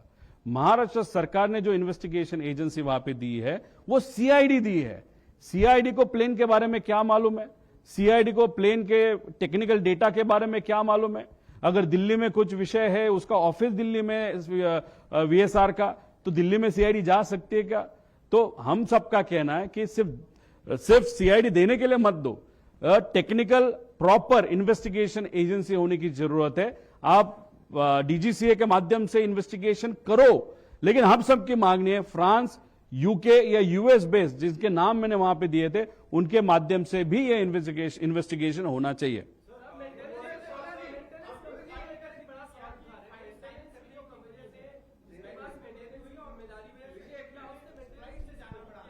हंड्रेड 100% मेंटेनेंस के बारे में इस कंपनी के माध्यम से नेग्लिजेंस वहां पे हुआ है। इस कंट्री में सिर्फ 2 एमआरओज है और एक थर्ड एमआरओ जो है वो प्राइवेटली इस कंपनी का एमआरओ वहां पे था। अभी ये एमआरओ में कौन काम कर रहा था, ये जो वीएसआर है, लेकिन ये सिर्फ खुद के लिए ये एमआरओ इस्तेमाल करते थे। इसलिए वो मेंटेनेंस का क्वालिटी स्टाफ, ये स्टाफ कहां से आया है, कहां पे काम किया, क्या अनुभव है, ये सब कुछ जानने की जरूरत है। इसलिए ये पूरा जो चेन है, क्वालिटी का भी, पायलट का भी, और जो एक्स अधिकारी या पायलट इस कंपनी में जो काम करते थे उनको भी इन्वेस्टिगेट करके उनसे भी इंफॉर्मेशन निकालने की जरूरत है।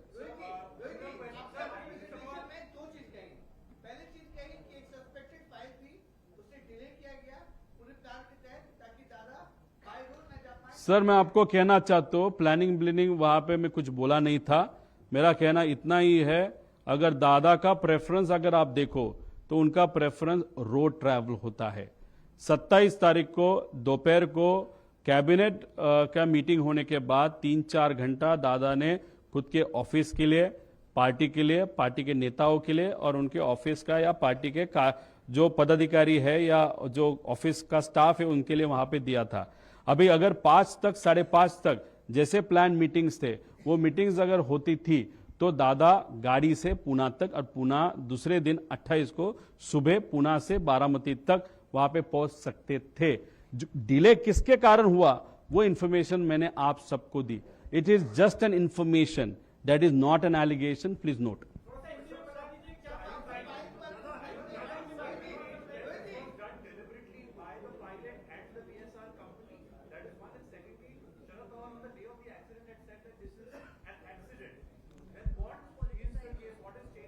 See, I'm talking to you after 13 days.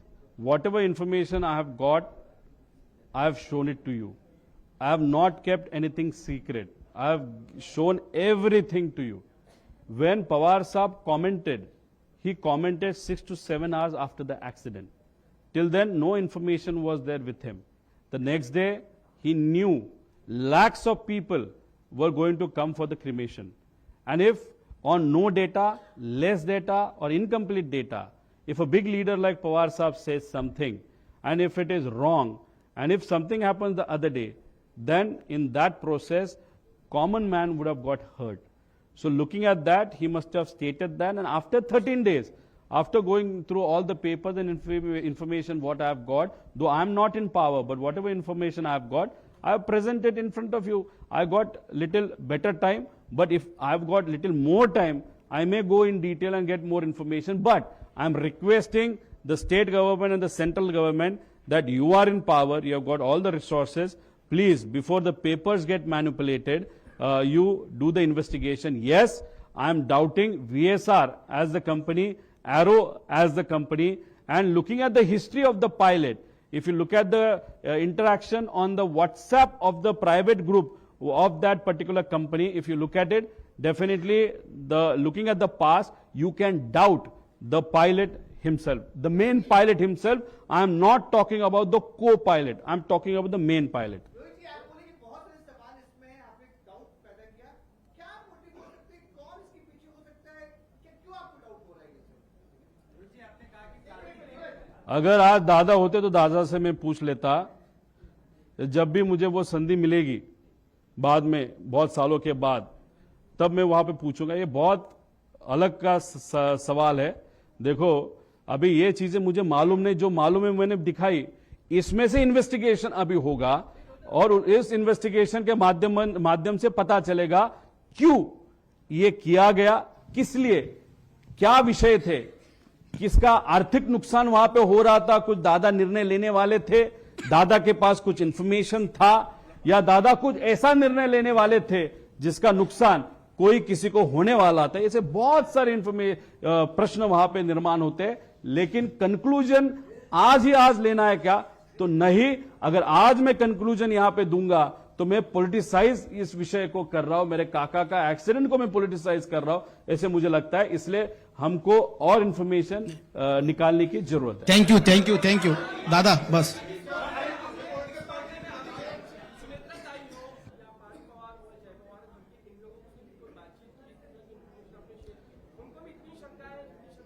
देखो, आज अमोल मिटकरी, बाबा पाटिल, फिर ठोमरे ताई और कुछ उनके जो पदाधिकारी, मुझे अमोल मिटकरी तो आमदार है, वो हमारे पक्ष के आमदार नहीं है, वो अजीत दादा के पक्ष के आमदार है।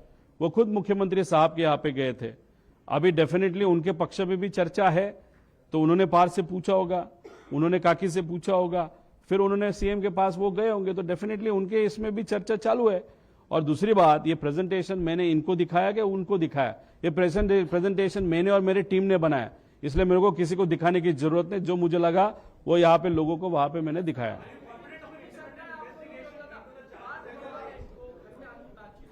जब भी वहां पे उनके साथ बातचीत हुई थी, थोड़े टाइम के लिए वहां पे हुई थी, उनके मन में भी इस बारे में थोड़ी शंका है, और उसके कारण ही उन्होंने उनके टीम के जो अमोल मिटकरी उनको बोला होगा कि जाके सीएम साहब से तू मिल ले।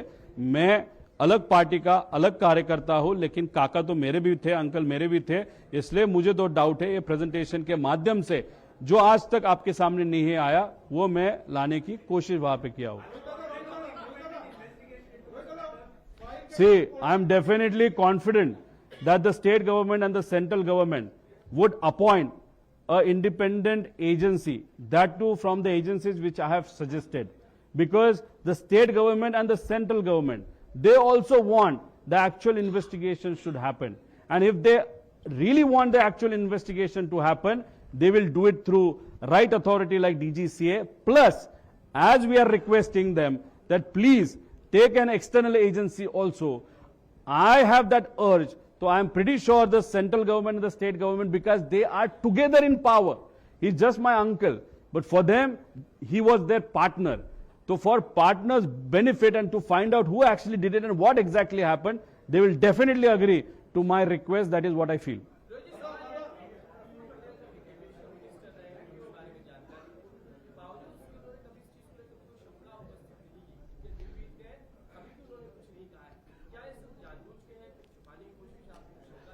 देखो, हमारे लिए यह एक्सीडेंट क्यों हुआ, दादा के बारे में ही ये क्यों हुआ, इसके बारे में हमारे मन में बहुत शंका है. ये हमारी प्रायोरिटी है और इस प्रायोरिटी के लिए हमने खुद वहां पे इन्वेस्टिगेशन की है. अलग अलग लोगों की अलग अलग प्रायोरिटी होती है. इन्वेस्टिगेशन शायद उनकी प्रायोरिटी नहीं होगी, उनके लिए सत्ता में रहना वो प्रायोरिटी रहेगी. इसलिए उन्होंने जल्दी से जल्दी शपथ विधि, वो सुनेत्रा काकी को इच्छा न होते हुए भी जल्दी से जल्दी शपथ विधि कैसे हुए, उसके लिए उन्होंने वहां पे प्रयत्न किया. अगर उनके इतने कांटेक्ट है, वो इतना, अगर वो पहले एविएशन मिनिस्ट्री वहां पे रहे, एमआरओ उनका खुद का है या उनके पार्टनरशिप है, मतलब मेंटेनेंस कैसे होता है वो उनको मालूम है, और वो दादा के दोस्त थे, दादा के साथ वो रहे हैं, तो उन्होंने मेरे जगह पे प्रेजेंटेशन करने की जरूरत थी. लेकिन टटकरे साहब और पटेल साहब उन्होंने वो क्यों नहीं किया वो मुझे नहीं मालूम.